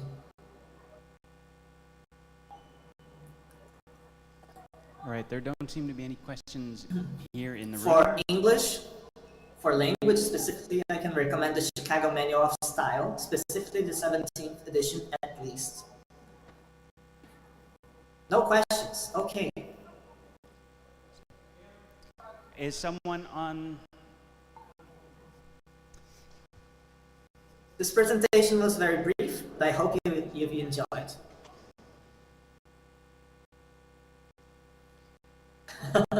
So there's one. Oh, okay, we have one last question. Yeah. Are there particular KDE docs you would point to as a reference, as really well done?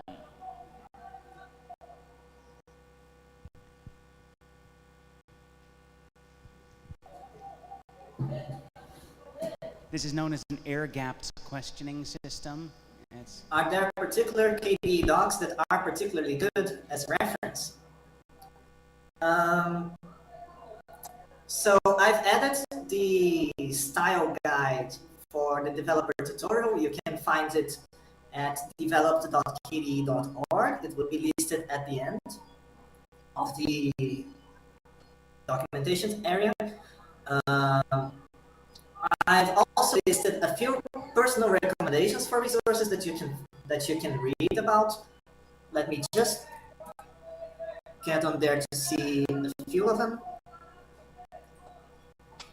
It's also on the sidebar. Style guidelines. I have special recommendation that is the Google Developer Documentation Style Guide. It's very, very, very good. Red Hat and OpenSUSE also have them. Okay. Next person then. Hope you have a nice evening. See you, Lydia. Tiago can't hear us, but let's give him a hand anyway.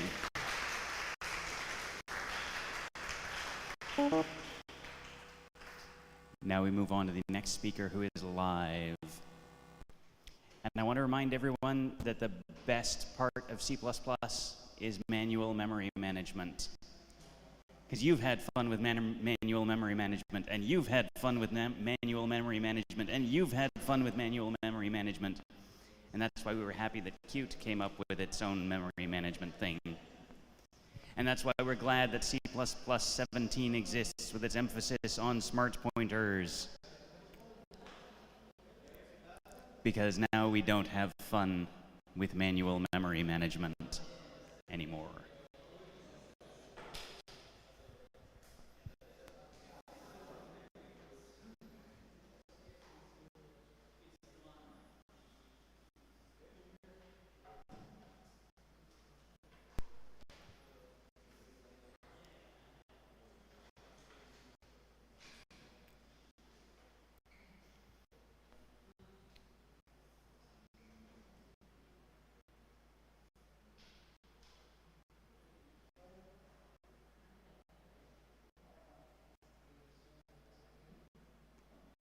The Earth.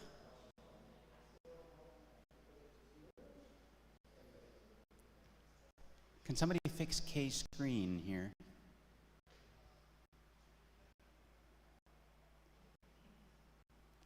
The Earth has vanished. All right. So because we all love manual memory management so much, we've got Tobias, who's going to tell us why it's entirely unnecessary. We do have a mic. I don't know, is that the mic? Or you can talk to this one? No, I think So this is going to be an interesting talk because it's a live coding demo. There will be live code produced. And at the end of this talk, you will see something amazeballs.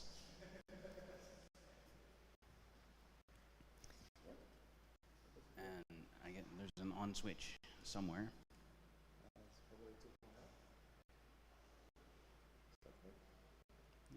about right. And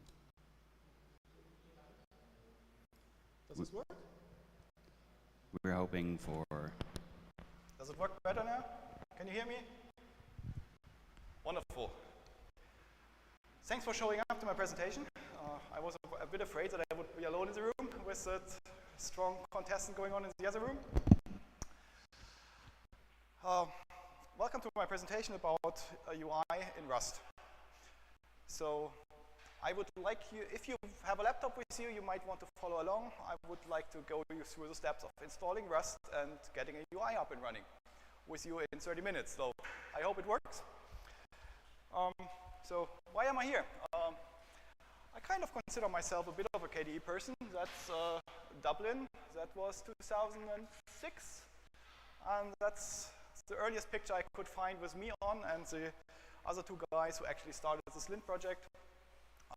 We are all long-term KDE people. We all worked in the Qt company for a while. We did this and that in the ecosystem during the years. So people are staring at the picture. It's amazing. Yes. So I moved on to different pastures. I won't say greener pastures, but that's what I think. But I'll leave that up for you to decide afterwards. And I thought it might be interesting to some of you at least what attracted us to Rust and me and my co-workers.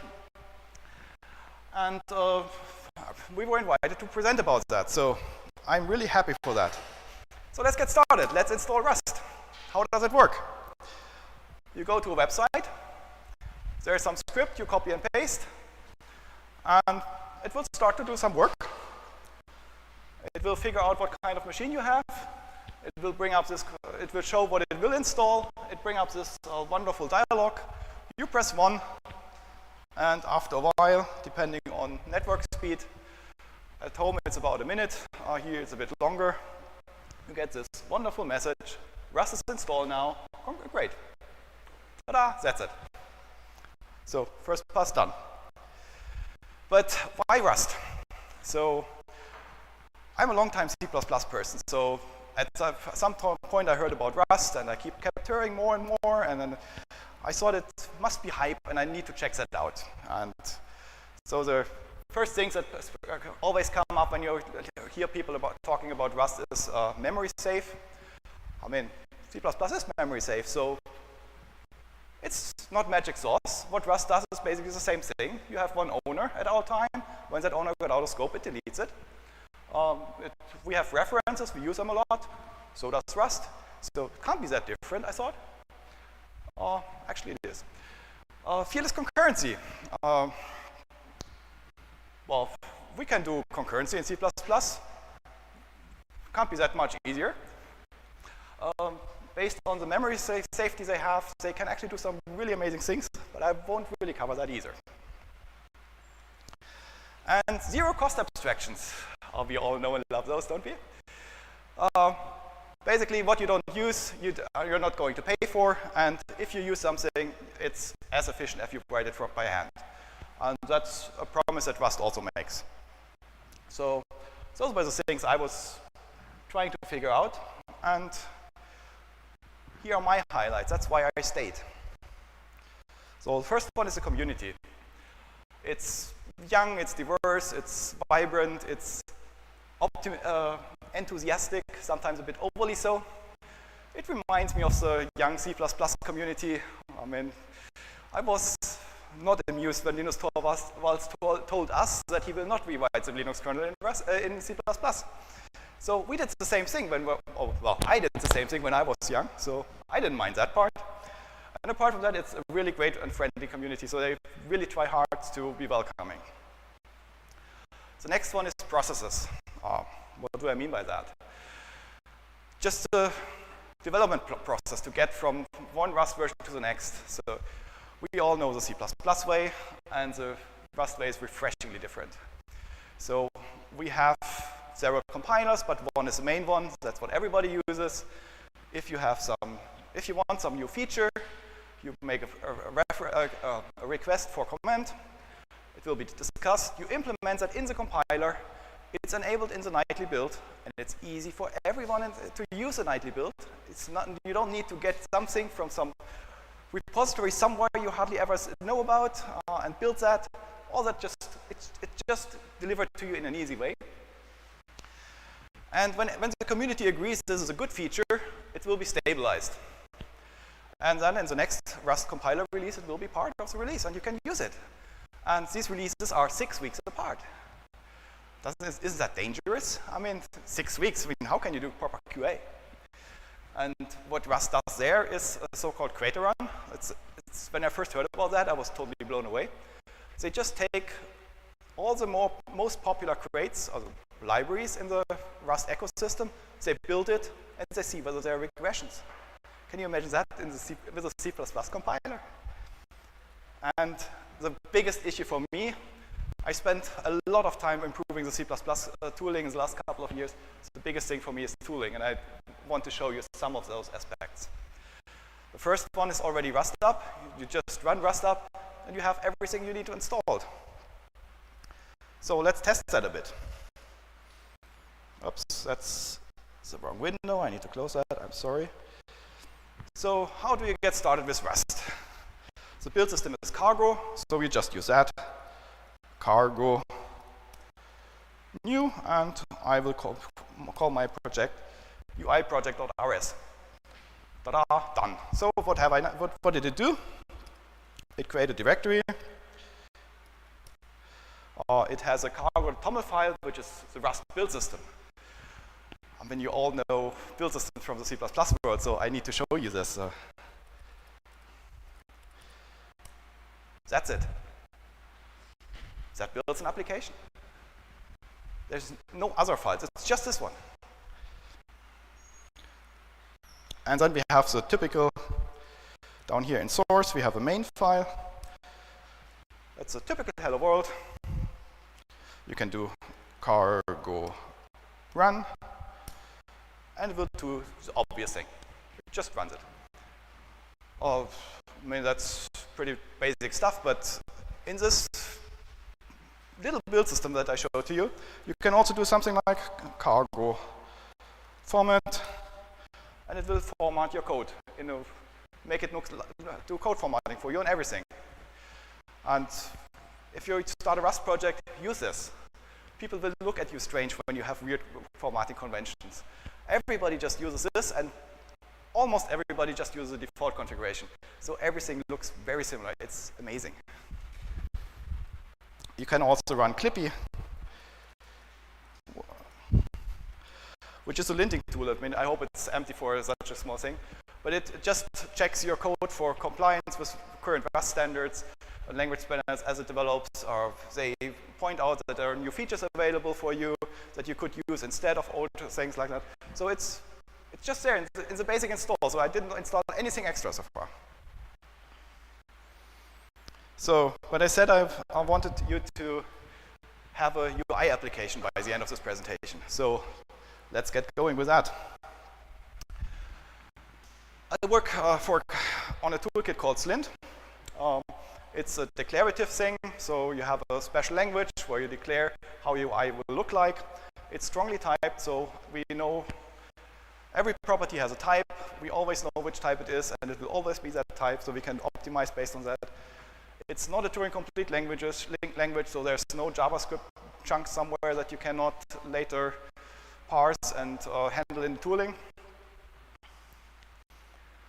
It can be used from Rust, from C++, or from JavaScript code. So that's how you use it with CMake in a C++ project. You don't need a Rust compiler to use it, but you still get our pretty cool system, I think. The code that you write to describe your UI is compiled into Rust code, or into C++ code when that's what you use. And we can also run an interpreter if you want to. And that makes us scale. So this is a demo you see there. That's a Raspberry Pi Pico that has about 300 kilobytes of RAM. You can still do amazing UIs on it if you want to. A bit of licensing stuff. So we are triple licensed GPL. have another couple of commercial options. We require CLA. That's not uncommon, but ours is basically just you give us our code under MIT license, and we can reuse it if that's okay. So this is what I want to produce. Just a little demo. Very, very poor calculator, just integer values, nothing fancy, just to get the ball rolling. So that's too early, I hope. So let's go in here. We want to write a calculator. So my coworker has a wonderful calculation routine library, and I want to use that. We also want to be able to use it later in a different project, so we want to build a library and link to that in our program. How do we do that? We copy the file over and call it lib.rs, and that's how the build system figures out that's a library. Everything that's used by that one is built into one library and then linked to the main program. We have a couple of documentation lines here,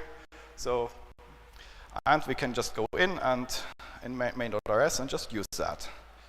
So, for example, we say use UI project rs add, and now we can actually add some value.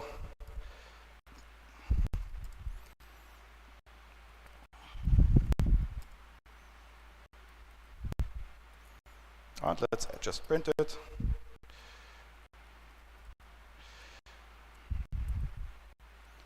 Save.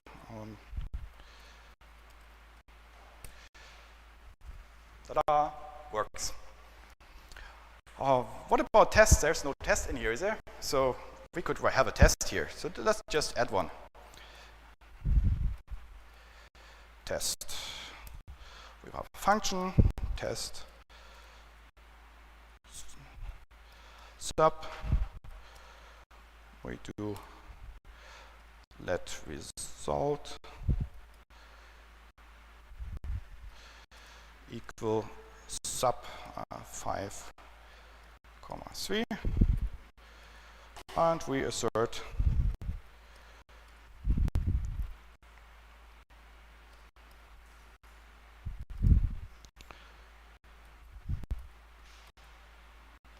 and inside the normal build thing we have cargo test. That runs our test suite for us. It failed. Oh, of course it failed because I did the wrong thing.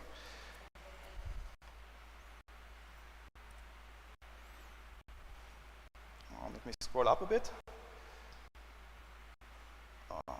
What's there? It says 5 tests passed. We just wrote one. What's up there? Well, Rust actually parses everything in your documentation that is a code block and runs it as a test for your as part of your test suite. So if you have some code examples in your documentation, they will be compiled and tested just like normal. So it's a wonderful feature. I was totally blown away when I discovered that one.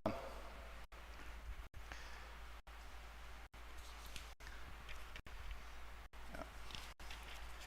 So now let's get to the UI part.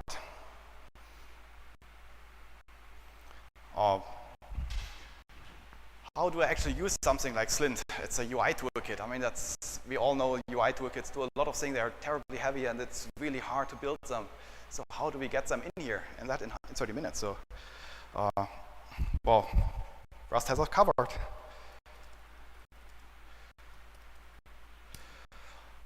That's all I need to do. It just fetches the latest version and adds it to the build system. Done. So let's actually use it. I need to use Slint, and now I'm using something that's called a macro. We all know macros, they are horrible. And Rust is actually quite okay. So basically what I'm doing here is tell the compiler there's the part between the opening braces after the Slint macro and the closing braces. That is something you need to pass to the Slint thing that you know about. The Rust compiler turns everything in that between those braces into the token stream, and that Slint thing there can do whatever it wants with that token stream and return a different token stream and build that.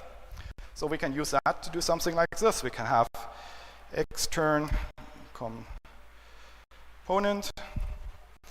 We have, of course, a language server for our language, which is also used in here, of course. App, window.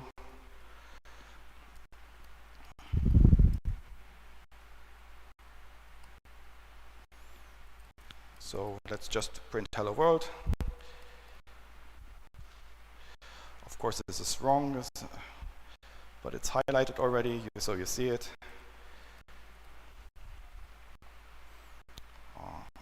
I want a text element, and it should have a text of hello world.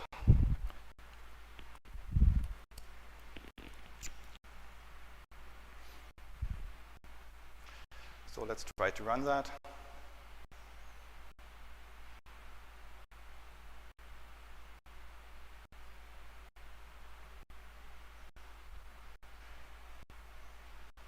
What am I doing here? I already ran it. So that's one of the few things that are really annoying with Rust, that's compile times. I cheated a bit and pre-built it, but it's still taking a long time. And apparently something is blocking the build directory. No idea what that is. Let me clean up here a bit. Cargo run. Yep. So you see a lot of dependencies flying by, so UI toolkit in Rust is also a very complex beast with lots of dependencies. I think I just continue a bit on further.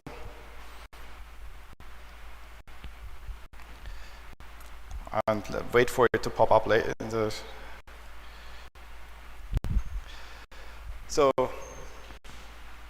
I wanted to do the simple calculator, so how can we get started with that? So for the first thing I thought I'd do is a keyboard, so let me start with that. I want a new component. No need to export this one.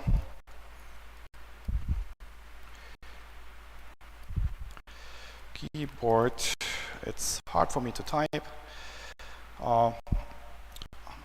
And down here you see the available properties of that component at the moment. So let's do something. We want a grid box, and we can import that. We want to have a row, and in that row we want to have a button with a text property. It's 7 for the top row. That's wrong. And when the button is clicked, we want to actually parse it on. And one neat feature that I really like about Slint is that it's very selective in what it exposes. So basically only the properties in the top level element are exposed. So I need to have a top property, a callback here, callback, key pressed, and that will return a string, or will pass in a string. Oh, button is still unknown. How do I trigger this in? How do I trigger the code completion thing here? Yeah, I need to import that. And I also need to write it properly. That helps. So I root key pressed with self.txt. What did I do now? This Visual Studio Code is a bit weird sometimes.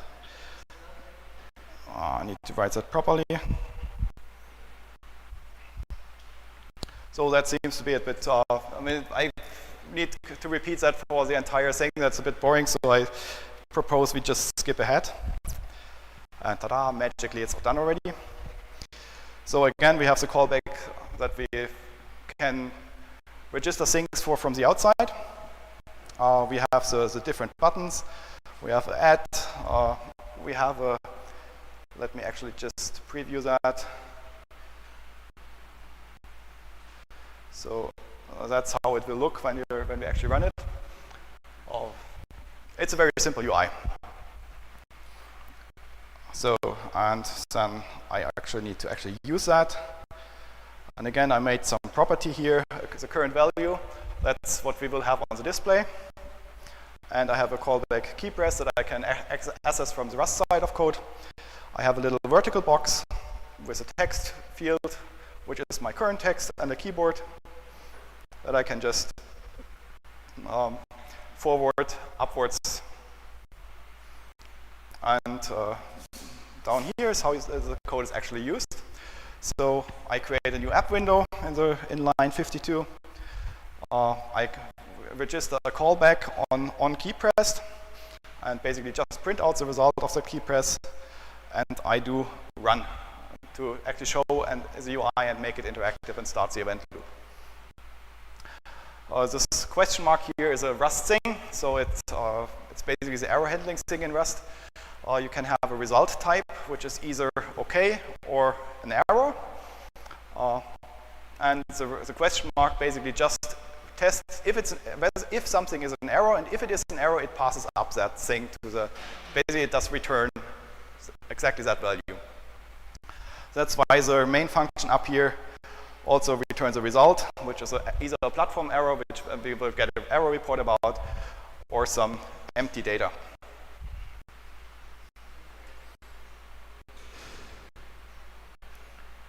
So, are there any questions yet so far? I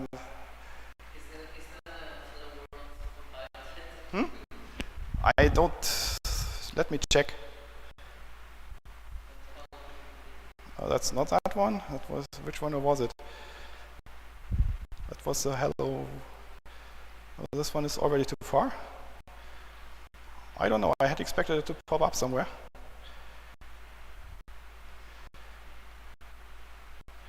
So that's not it. Or let's try to run the latest one.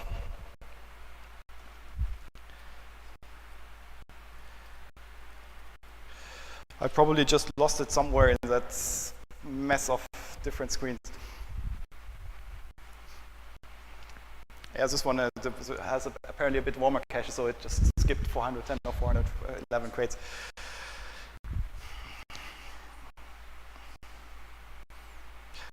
Yeah, as I said, compile times are an issue on Rust. So if there are any questions, this is a wonderful time to have them.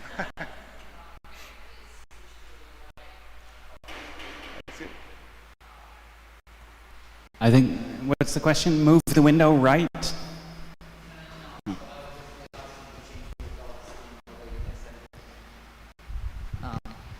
Can you please change the color scheme of the text editor to the light one? Because it's really tough to see what you type, for example, in the command line, because the blue color is very... How do I change the color scheme in Visual Studio Code? You can change it by Ctrl-Shift-P, then type color scheme and select light. No. Color scheme. Preference color scheme, this one here? That one. And then, yeah, light one. Light plus or light. Is that okay? Yeah, that's much better. Thanks. It's blinding, is it? So that's how we learn things about editors. So that's what we have so far. If we press a button, you see them pop up. So let's just turn that into a proper calculator. So we need to wire up the business logic a bit. So first off, I would like to have some data structure to actually store the data. And for that, I will use an enum.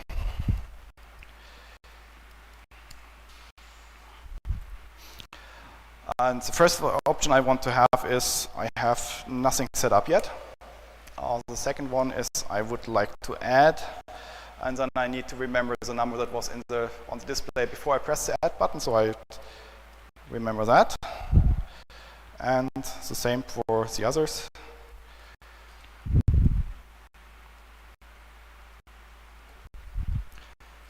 Add sub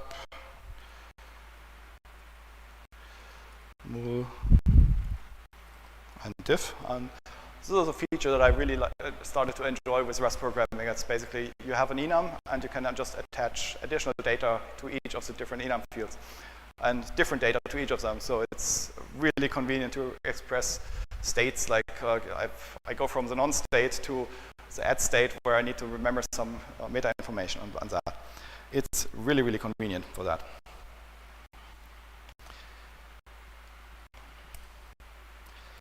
So let's actually handle that here. So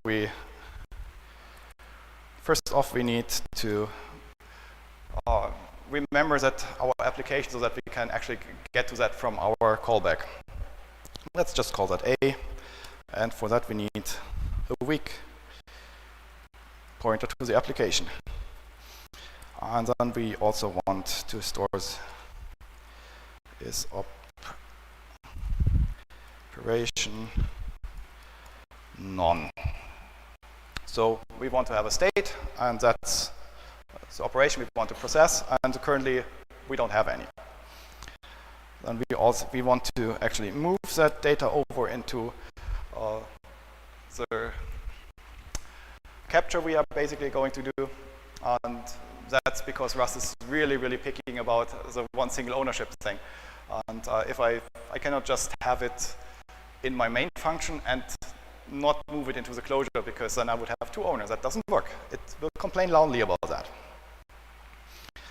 So let's get going. We just match on K.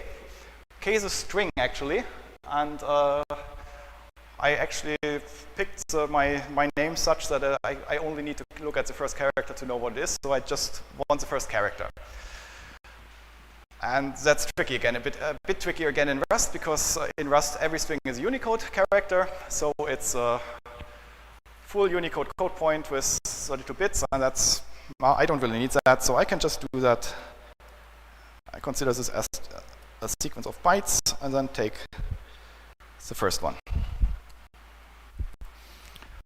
And the match is doing pattern matching, so it looks at the expression we have up here, is the first byte of the string, and then now it needs to figure out what to do with it. So the first obvious thing is, of course, we need, let's say, a plus.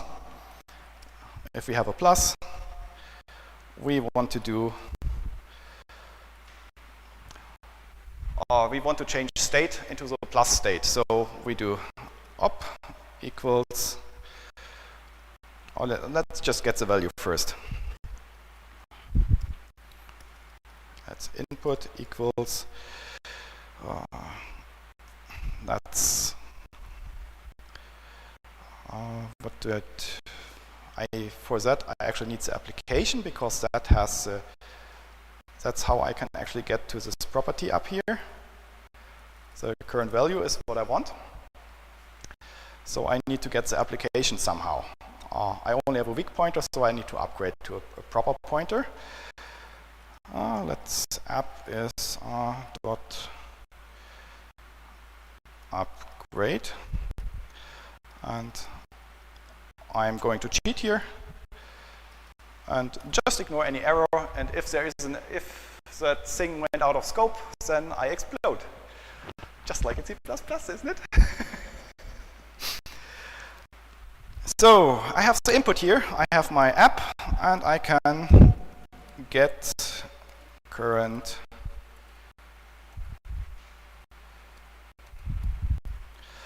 value, and then I can set my op.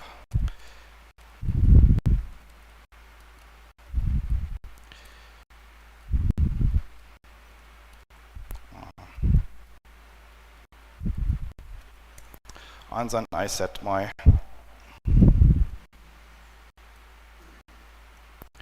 current value to 0.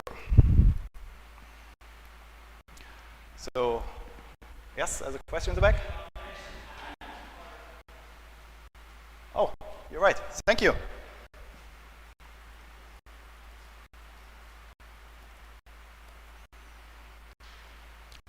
So I can actually do that for everything if you're interested, but it's going to be a bit repetitive. So let's skip ahead a bit. This is basically the same thing. So first one is for the character 0 to 9. We parse that down here to an integer, 32-bit integer. That's something else you will soon discover when you play with Rust. It does not really like to do type conversion implicitly. You always have to do it manually. That's a bit tedious sometimes, but it also prevented some bugs I had in my code before. So I'm a bit torn on that one. And we just get the current value, multiply it by 10, and add our new value. And then that's that value. For A, which is add, we actually do the sensible thing. We get the current value, put it in the add state, and well, it's not that interesting. And if the user presses the equal sign, we actually do the operation. We set the new value to add sub mul diff. So let's try that.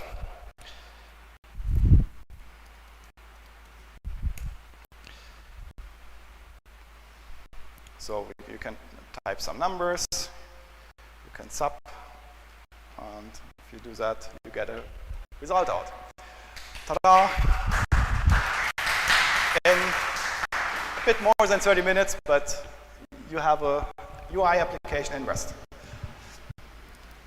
Any questions? Or if not, I have something else to show, and that is Rust is really, really picky about things. So if you just keep adding, we have questions. People want more memory because the value was too big to be stored in a 32-bit integer.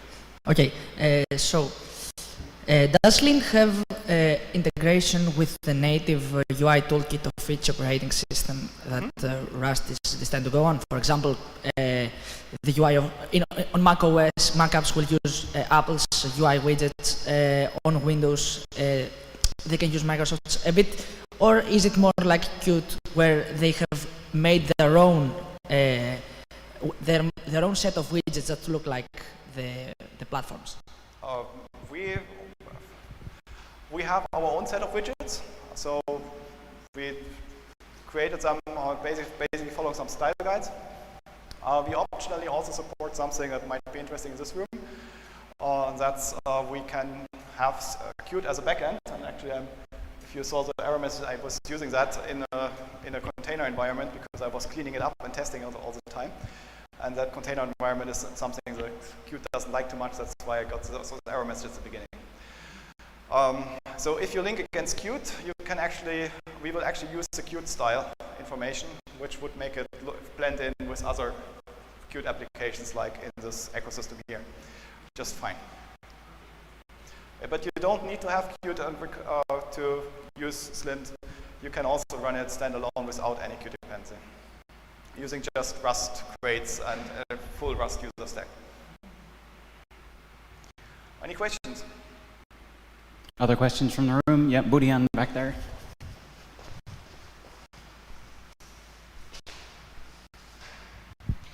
You have syntax highlighting and a fancy sidebar in VS Code. Is there an extension, or is it just the language server doing its thing? Good that you reminded me. So I wanted to show the extension and I completely forgot about it. So these are the extensions I have installed. First one is just showing errors inline. The second one is a Rust analyzer, which is a recommended Rust plugin. There's an older one called Rust, which is a bit unfortunate because it blocks the name. Rust analyzer is much better, so if you can, go for Rust analyzer. And there's also the Slint plugin, which is using a language server as well in the back. And the Slint plugin does this properties thing here. So if I go in here, I get all the properties I have. If I made the build that thing big enough to actually read it, so I can actually just go in and let's say 42.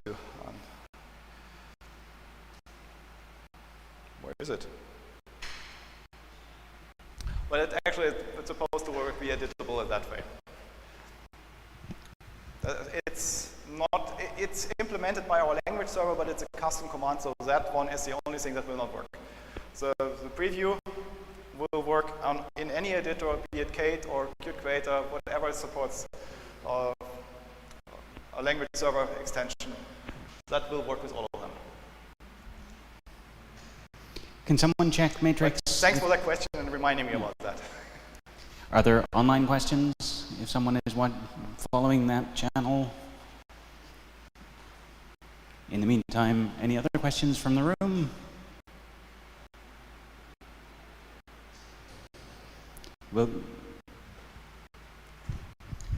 How do the compile times grow for a more complex application than a calculator, like an actual application, like?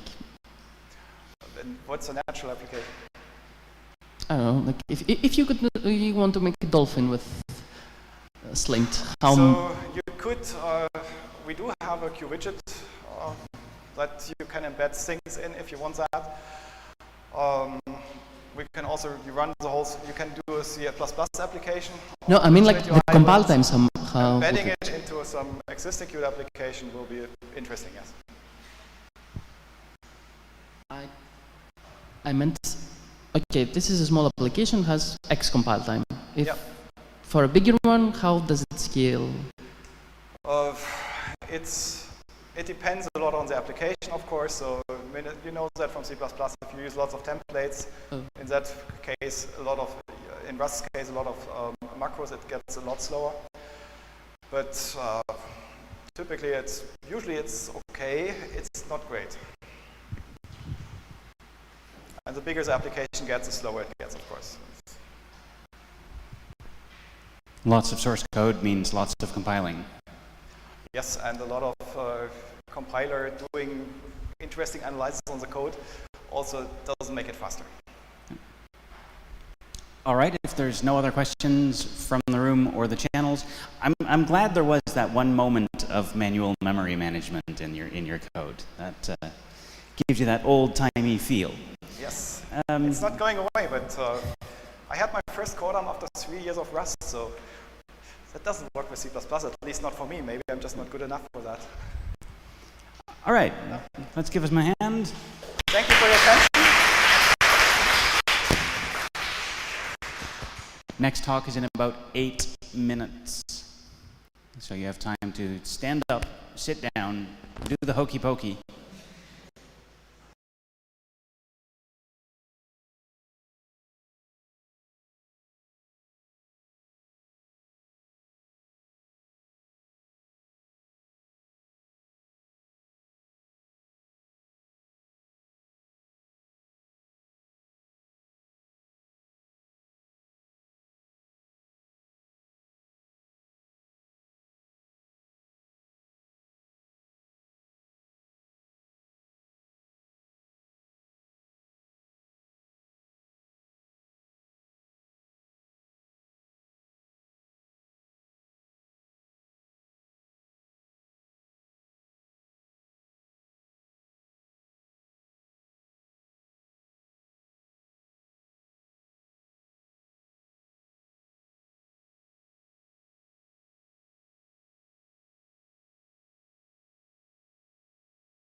speak loud usually, so. Do that.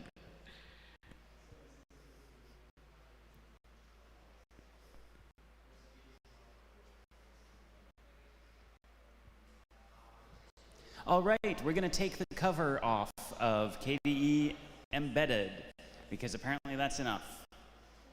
You know, just in case we get rid of that.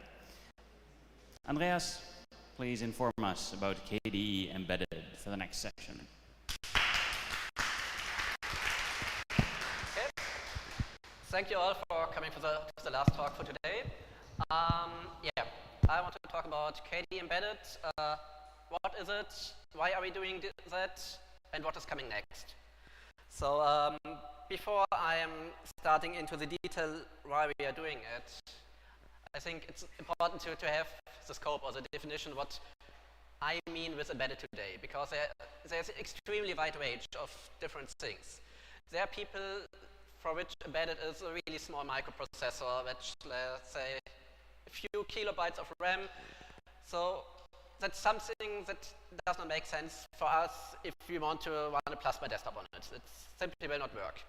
So in the scope of this talk and doing what I'm usually doing, I'm talking about such development boards. So big, well, usually a little bit less big than on this picture, but things that are powerful in terms of CPU, usually have a GPU also, because without a graphic card, it's not that much fun to do everything, every cute quick rendering with CPU acceleration, especially if the CPU is then not that fast, like on a big power horse.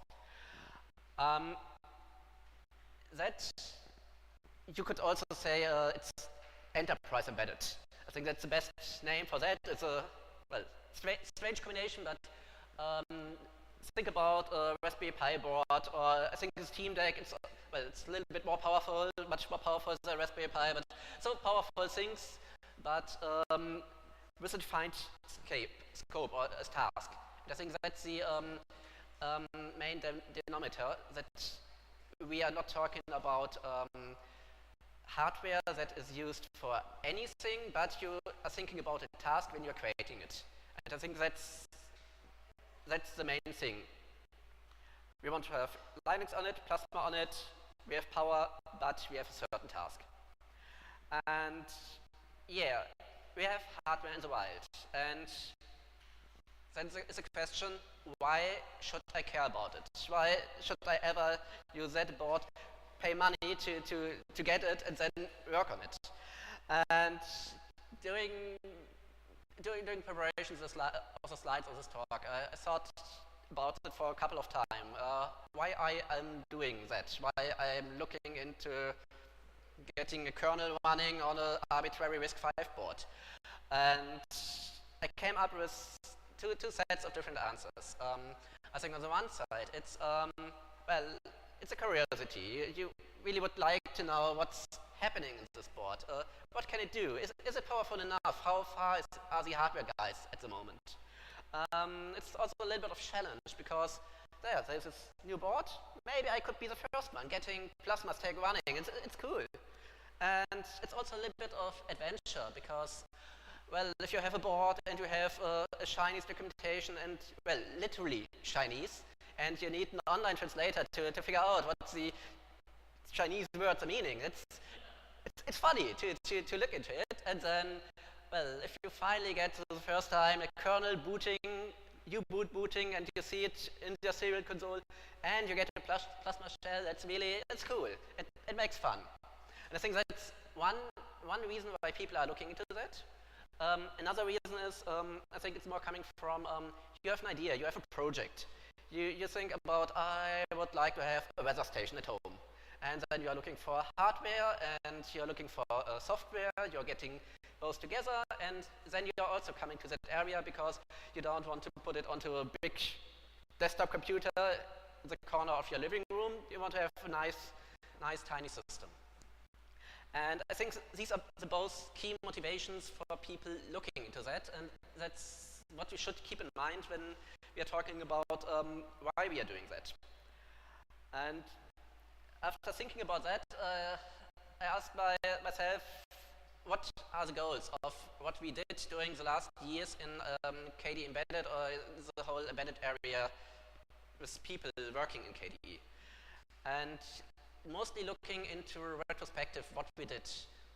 I think there were two goals we wanted to achieve, and one goal is for sure to get a bigger user base or a bigger footprint of the KDE frameworks in the industry. Because the first things that were done there are definitely the creation of Yocto layers for the KDE frameworks to get it easy to be used in industry like automotive. It's, I think, the key area we want to get our foot into the door. And I think that also worked quite well. And another thing, or another goal that I saw were that we had, that we entered in areas at conferences we haven't been before, and we tried to get new people attracted to what we are doing in KDE. People outside of the typical desktop environment, so the environment around the desktop environment, that are used more to embedded topics to say, well, we are also not that far from you.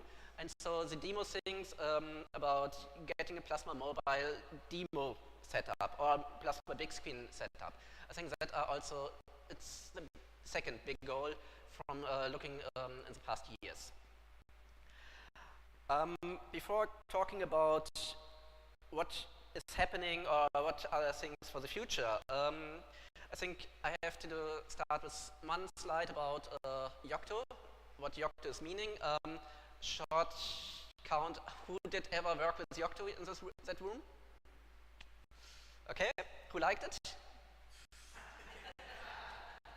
Okay, for everybody who never used Yocto, it can be explained easily by saying it's a big collection of instructions how to create packages. You can think about Flatpak or Snap or Docker instructions that explains how a certain software project is checked out, configured, built, and installed. The second big part is the bitbake. The bitbake is the main meter compile system there, and that's essentially a task tool. It gets tens of thousands of tasks, brings them in order, and does all of them. And that's the whole purpose of it. You tell it what you want to have, and you usually tell it by creating a small configuration file. Think about the Docker file, for example, where you explain what you want to have as a result. So you want to have a system image for your specific board, for your Raspberry Pi 4 board, for example, and you want to have Plasma there, and Kate, and whatever.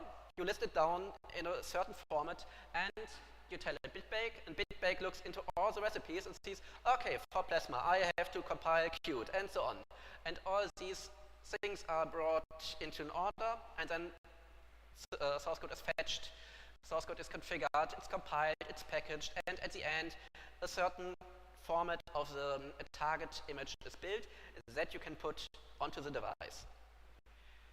And people in the industry like Yocto for few reasons what it does additional to that image. Because you also get the SBOMs, so the software bill of material, which is super important in the industry right now, because you want to know exactly which software do you have in your system because of security usually, also about legal issues, licenses. So that is coming for free. You are able to creating cross-building SDKs because let's say you're building for RISC-V and you are on an x86 system, so you have to cross-compile from one system to the other. And you don't want every developer using a little bit complicated tool like Yocto, but you want them an easy workflow, have an SDK, just install it, configure it with your IDE, and cross-compile. And that's also there. And I think one of the biggest selling points, maybe also the biggest pains of Yocto is it's a distribution builder with the inherent goal to be always able to create everything from scratch.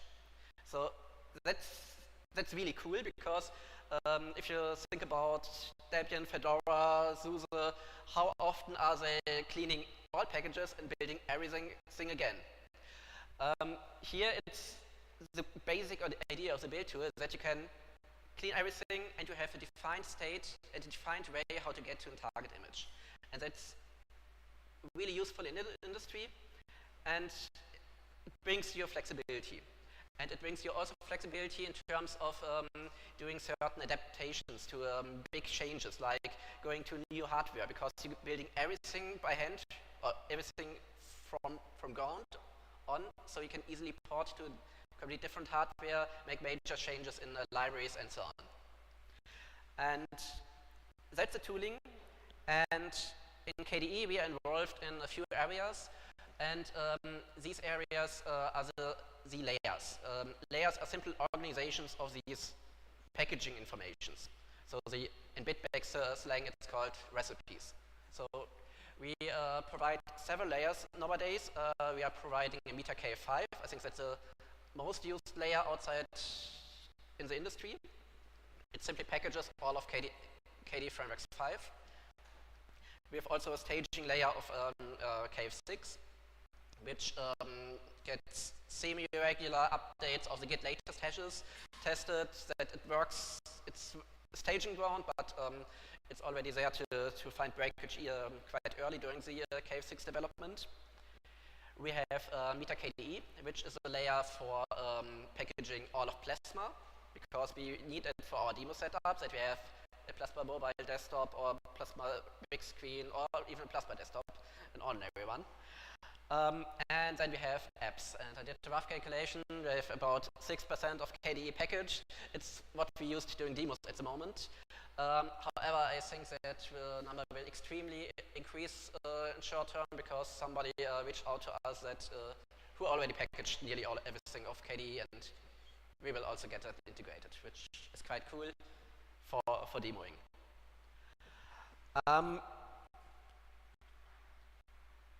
Then what is the hardware we are usually looking at? Because I talked about enterprise embedded, so what do I mean specifically? And on this slide I did a collection of the main boards I or others are using for that. On the top left, I think that's the classic board everybody knows, and most of us probably have some version. If it's a Raspberry Pi 2, 3, or 4. I really prefer the 4 version because of the graphics driver, which finally gets an open source driver, and everything is more nice with the Mesa stack on below it. But there we have recipes for, we did demos on it, Volker did several demos on it. I think it was the 3 version. Then on the top right, it's a really cool board. It was just released around last Christmas. It's a Vision 5 2 board by Star 5, a Chinese company. And that's the first RISC-V board with an onboard GPU. And that's the cool thing about it. I tried previously getting Plasma 1 on a RISC-V system without a GPU, and a turning rectangle, I got turning with 2 frames per second. It's, yeah. You need a lot of CPU if you don't want to do software rendering, and with that, it's easy. It's look really decent. And at the bottom left, I just edited the slides. I added the Beagle Play because I think it's extremely cool hardware to play around, and it should be easy to get our stuff onto it. I already have one at home. And at Wednesday, there was just the official announcement by the Beagle Foundation that they have the Beagle 5 ahead, which is another RISC-V board with an onboard GPU. A really cool one. And both of them, Vision 5 2 and the Beagle 5, have imagination GPUs, so these power VR. But I'm hopeful that the Beagle 5 earlier will get an open source driver, but we will see. And maybe more devices. But the question for me is which devices should we focus on? I think that's something I would gladly discuss in the BOF or if you have ideas, talk to me, because I think for us as a community, it makes sense to have 1, 2, 3 at most devices where we say, that makes sense. We try to test everything on it and make it easy for people to get on it. So, what did we do during the last years? We did really cool stuff from after the beginning. Looking back, I looked for the first commit in MetaK5, which was Johan Tellin. I think he did it during his day job at that time, which is cool. Contribution from, well, officially coming from the KDE people, and not that far, but he did it because he needed it for work in his company. We discovered it later and above here at Akademy, I think 2018, 19, one of those, and revived it, and Volker took over and did a lot of updating. We have been at the Embedded Linux Conference Europe, which is that main conference for talking to people about embedded stuff, for Yocto stuff, and I think that was well perceived. We had a booth there. Then, and probably a lot of people missed that, but already at FOSDEM 2019, we had a RISC-V board at our stall at FOSDEM with an external GPU, but Plasma was running, and that was extremely early to that time. Also, the contributions to get it running were also outside of the KDE community, so it shows a little bit that there's interest for that. And this FOSDEM we had a demo with the Vision 5.2 board, and the perception was also quite good. A lot of people asked, and I think a lot of people not traditionally coming from desktop systems. But the remainder of this talk, I want to talk a little bit about where to go next in the 1, 2, or 3 years. And I tried to group that a little bit between what do we want to have, what do we sell, our product. At the top left, it's a picture of French fries from my favorite French fries shop in Brussels, where we're going for 13 years every FOSDEM because they sell French fries. They have potatoes and they make fries. And after some years, they extended the sauces. Now they have also fricandels and burgers, but everybody is coming for the fries. There is extremely long queue.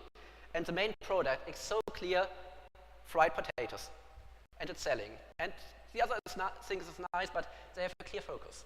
And I think that's important for a product. Second is, where's the hardware landscape going? What are the trends? And third, about people, how should we make it easier for people looking more into embedded stuff in KDE? Starting with the products. As already said, I think MetaK5 is, or MetaK Star, because 6 is already on the horizon, is what we should focus on, where we should continue on, because it's used. And I already got requests from people who wanted to port to KF6, actually, probably because they are using Qt 6, and it's not easy in Yocto due to the Meta Qt layer to, well, you have to do a hard porting, or you have to do a lot of hacks. So there are people already looking forward for newer versions, and I think that will be also in the foreseeable future our main selling factor. But aside from that, I think the demoing part is extremely important because it helps us for outreaching to new people. Especially, we don't get regular, sometimes contributions by people outside of the KDE community who simply look into Yocto, have a board, want to try it out, and see, oh, there's something working, or I want to update that version. And that's nice, because we get people in areas we didn't think about yet. As another selling factor for what we're doing, it's a little bit harder to explain, but think about a company who is not really deep into software platforms, and it's companies are often locked to certain hardware, have a certain product, and then they decide, let's do a new hardware. And the software departments also get the hint, yeah, we want to port. And often that software is not flexible enough. And you have the problem, you want to order new hardware, but you have no idea how good that hardware is. The vendor will say it's awesome, but you want to test it out. And that's an area where we actually can help, or our stack can help, because getting Plasma and applications running on a board, it's a really good benchmark of what the hardware vendor did. Because we are using quite a lot of different functionality, network, Valent, GPU. So you can test a lot by simply getting our software running. And that's not because we have a big footprint, but because we are using up-to-date interfaces and standard software. And that's a really good benchmark to see if the vendor is doing a proper job before investing a lot of time for porting. And a fourth point I put on the next slide, because that's what I'm currently looking about, or really would like to work on, because I was really fascinated by David's talk last year. I directly ordered a Steam Deck, and only for that single option. Yes, I also started playing after 20 years without playing, but I really much like the idea about switching from desktop mode, from Steam mode to desktop mode. I think it's an extremely cool feature if you look at into a little bit broader scheme. Let's say you create a weather station for at home, and you want to debug it. Usually you have your computer, connect to it, and you have the serial console maybe, or Ethernet if you set it up. Wouldn't it be so nice if you have a nice way, simply pull into our Yocto layer and do some magic command, tell system control, switch to desktop. And you have it, plug in your keyboard, and you can work on it. And I think that's very easy to achieve. And I think that could be a quite general solution. That is actually my next big project for this year, aside from the boards I have. But I think that could be another nice selling point. Here it's only an idea. I'm glad about any feedback about that. Okay, that's about products. Next about hardware landscape. Where are we at the moment? If you look deeply at the devices I showed, there was only one ARM device. I had two ARM devices, two RISC-V devices. And I think that's currently a major shift there. Nearly nobody is working on x86 devices. There are a few, but I think it's boring. The ARM devices are what used to be there during the last years, and now with RISC-V finally coming major enough that you can do decent stuff. Well, you can run a full desktop on it. That's a really nice field. And there are in the industry also major factors or major drivers where I think it pushes these risk development. It's not only about, it's nice to have this simpler instruction set and this more free idea about the licensing. Well, most of the CPUs are still proprietary, and you cannot get the schematics and build it yourself. But I think the main driver is mostly coming from the Eastern countries, Asia countries, where they are investing quite a lot in getting RISC-V in a similar state as ARM because of license and legal issues. And that's probably a reason why you see so much RISC-V development in China and around. And at the moment, there are quite a lot of boards coming. Well, the Beagle 5 was just released. I talked to a few guys at Embedded OSS 2 weeks ago. They also said we cannot talk about, but boards are coming with also better GPU. So there's a lot of things happening, and it's cool that we are already running there. So it's a nice, really nice platform area. However, the GPUs are the major pain point at the moment. it was the same with ARM, where we finally got the, for the Raspberry, the nice open source driver, and also for other devices. Here, at least it's light on the horizon, because for the Beagle Play, which is the ARM board from before, there is a merge request for a Linux, open source Linux driver. The MISA support is already there. And I did not completely check, but I expect it to be also portable to the Beagle 5 board. I expect them to go also there, because it's related, which will extremely help there. Some other trends that I wanted to mention here, because that are not that well known, I think, in the desktop area, to think about, to tell a little bit about what in the embedded field are important topics at the moment.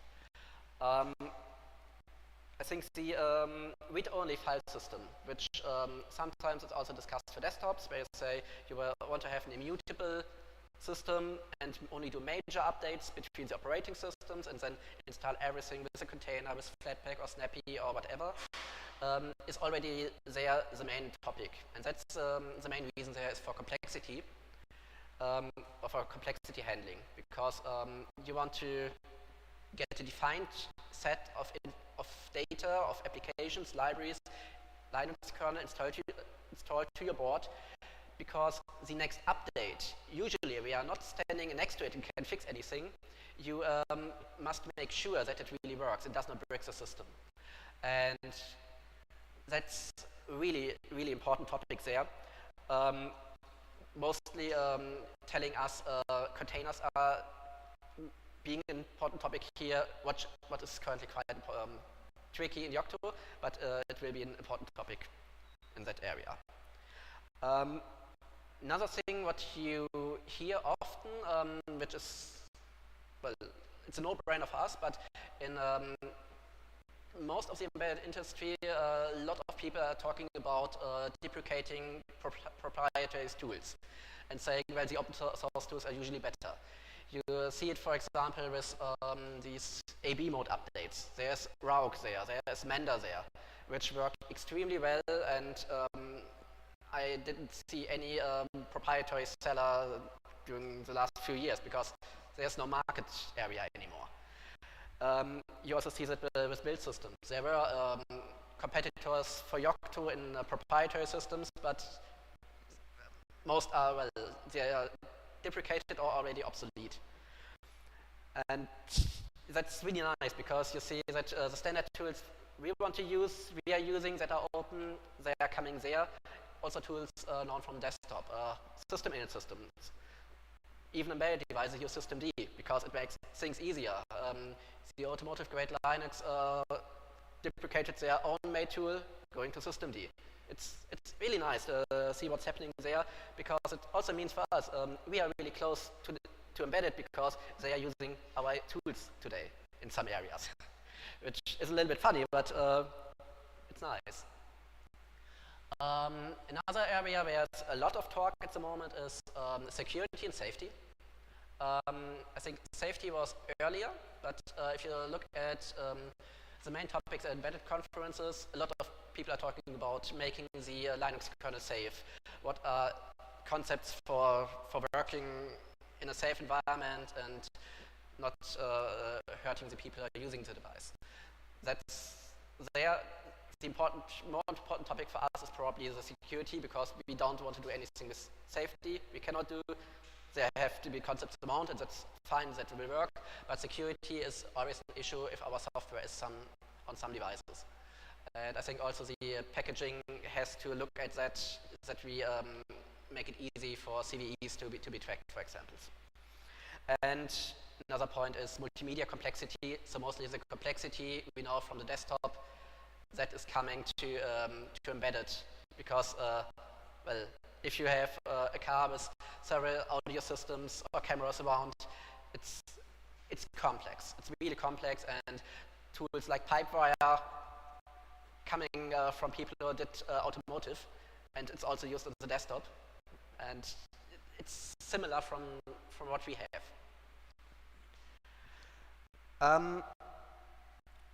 Looking a little bit at, well, getting started with embedded.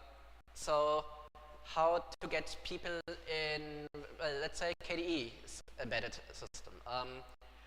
We started a little bit already at last FOSDEM. We finally have, quite late, but we have a wiki page explaining how to start with embedded.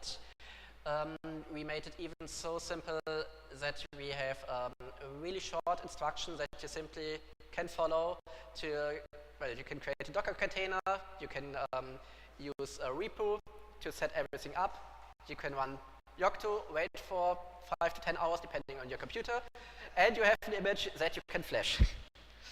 Yeah, you need a powerful computer, but it's easy to follow the first steps to get the first device running, and from there go further to test what you want to do.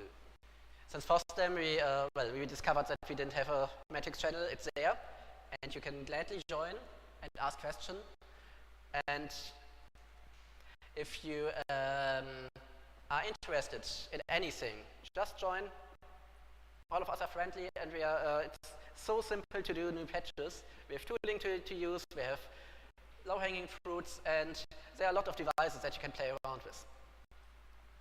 And yeah, really, if you want to start, I did a small shopping list that I am planning still to also to add to the wiki with more details.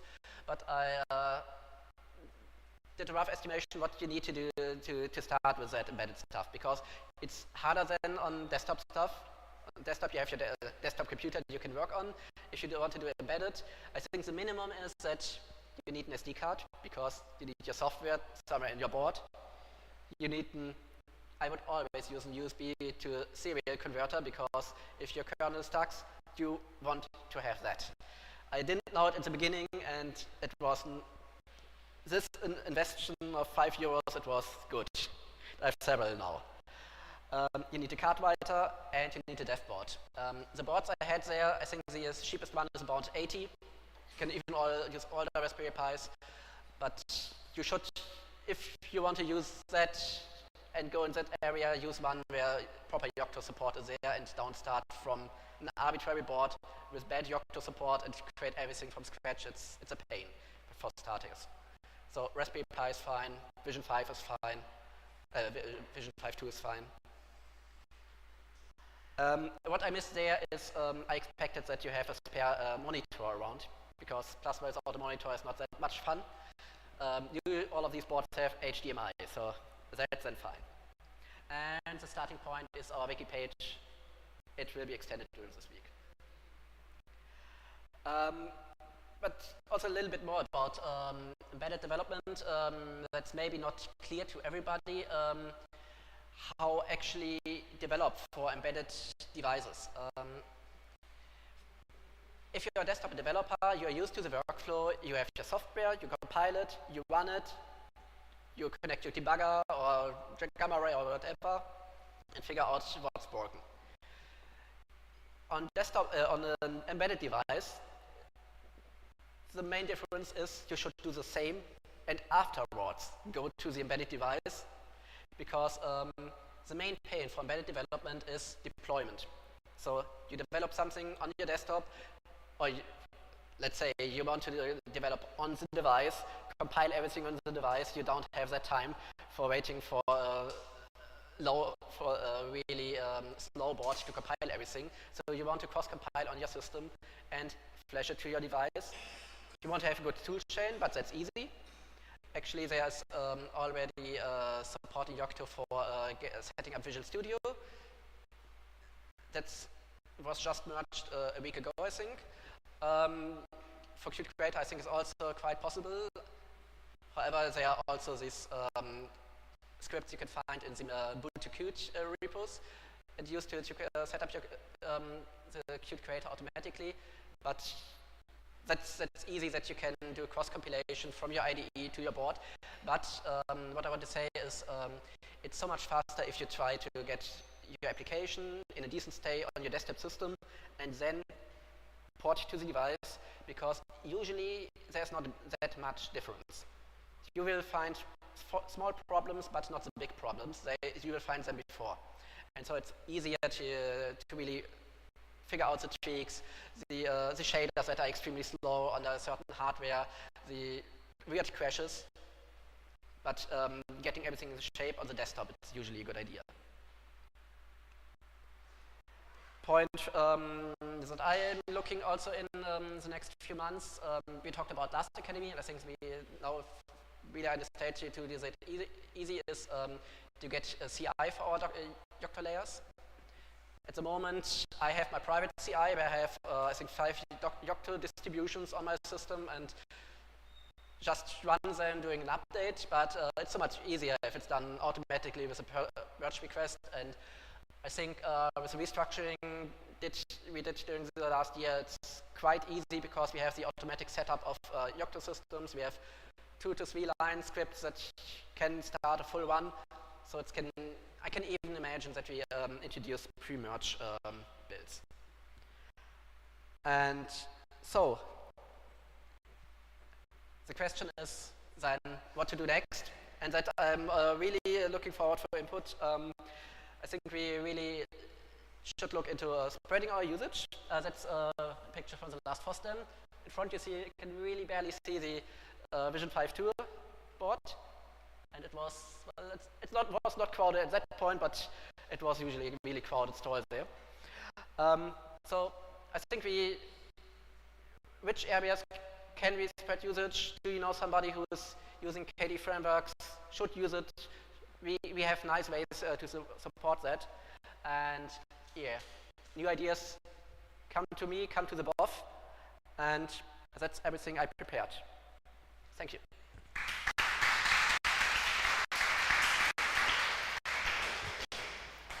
Thank you. I get to point out that if you are interested but don't have a developer board and don't have money, KDE EV has a Star 5 Vision 5 V2 board available for use. So you can just get one.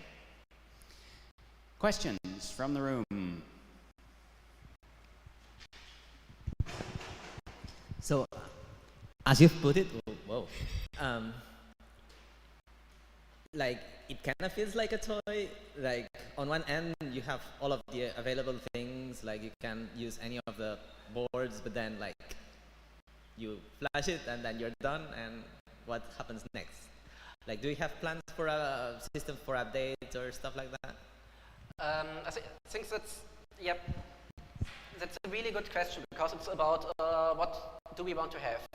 At the moment, I don't see that we have a KDE product in mind and say we prepare, let's say, a big screen box that we connect to a TV, or doing the next Steam Deck ourselves, or having a weather station.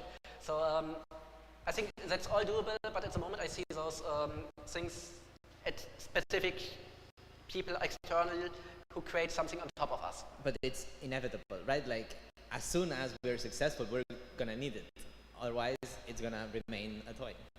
Yeah, well, at the moment we are providing infrastructure to making such products. Like Qt don't have their own product. The visual product that you have in your hands, and say that's the Qt application. You have the frameworks to create something. At the moment, the embedded stuff I see in more the supporting area. But it's, I think, very easy to make out of that a product, but that requires somebody or a few people who say, we want to do that product. We could say, Plasma Mobile, we want to create that as a flashable thing via our Yocto setup. It's not that hard if we figure out which hardware specifically. So at the moment, we have a tool and a framework.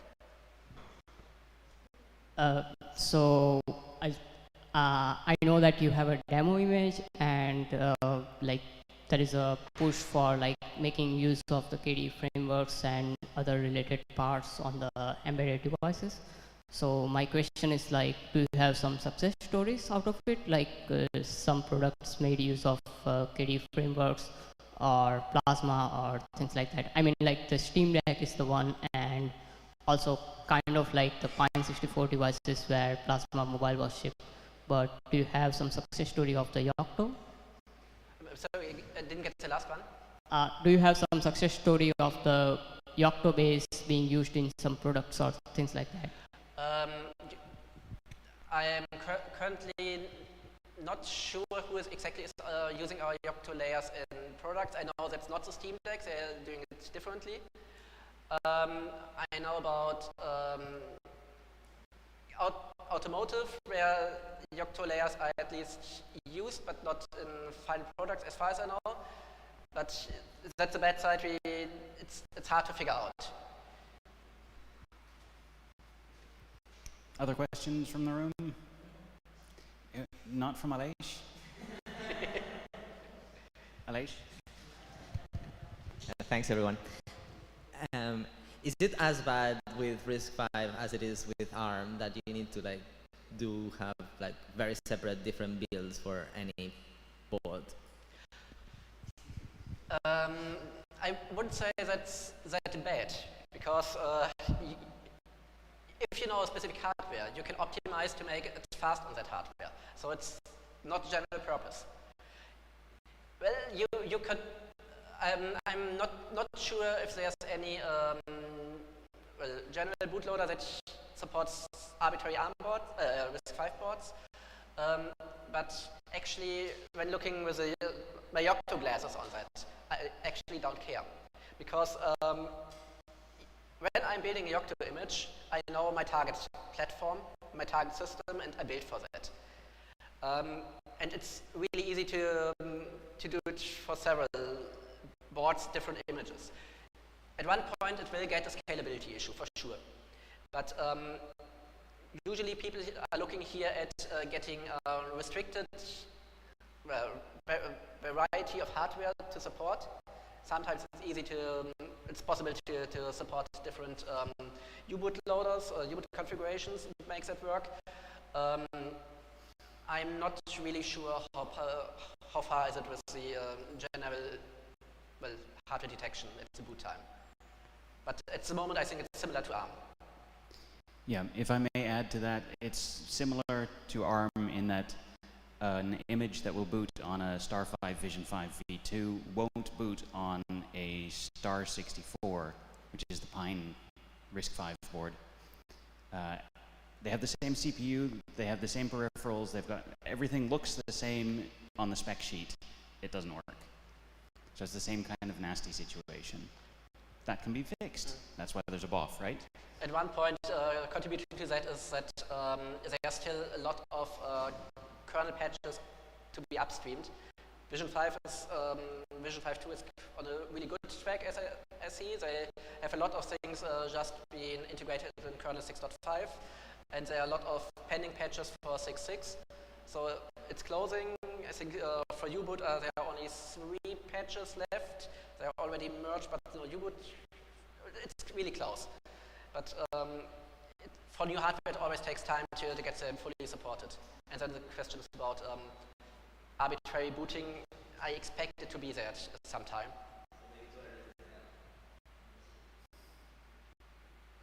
Let's see. Neither of the boards will run FreeBSD yet. That's a threat, yes. Other questions from the room, or if someone is watching the Matrix channel, that would be lovely. And otherwise, it is time to applaud loudly. Thank you.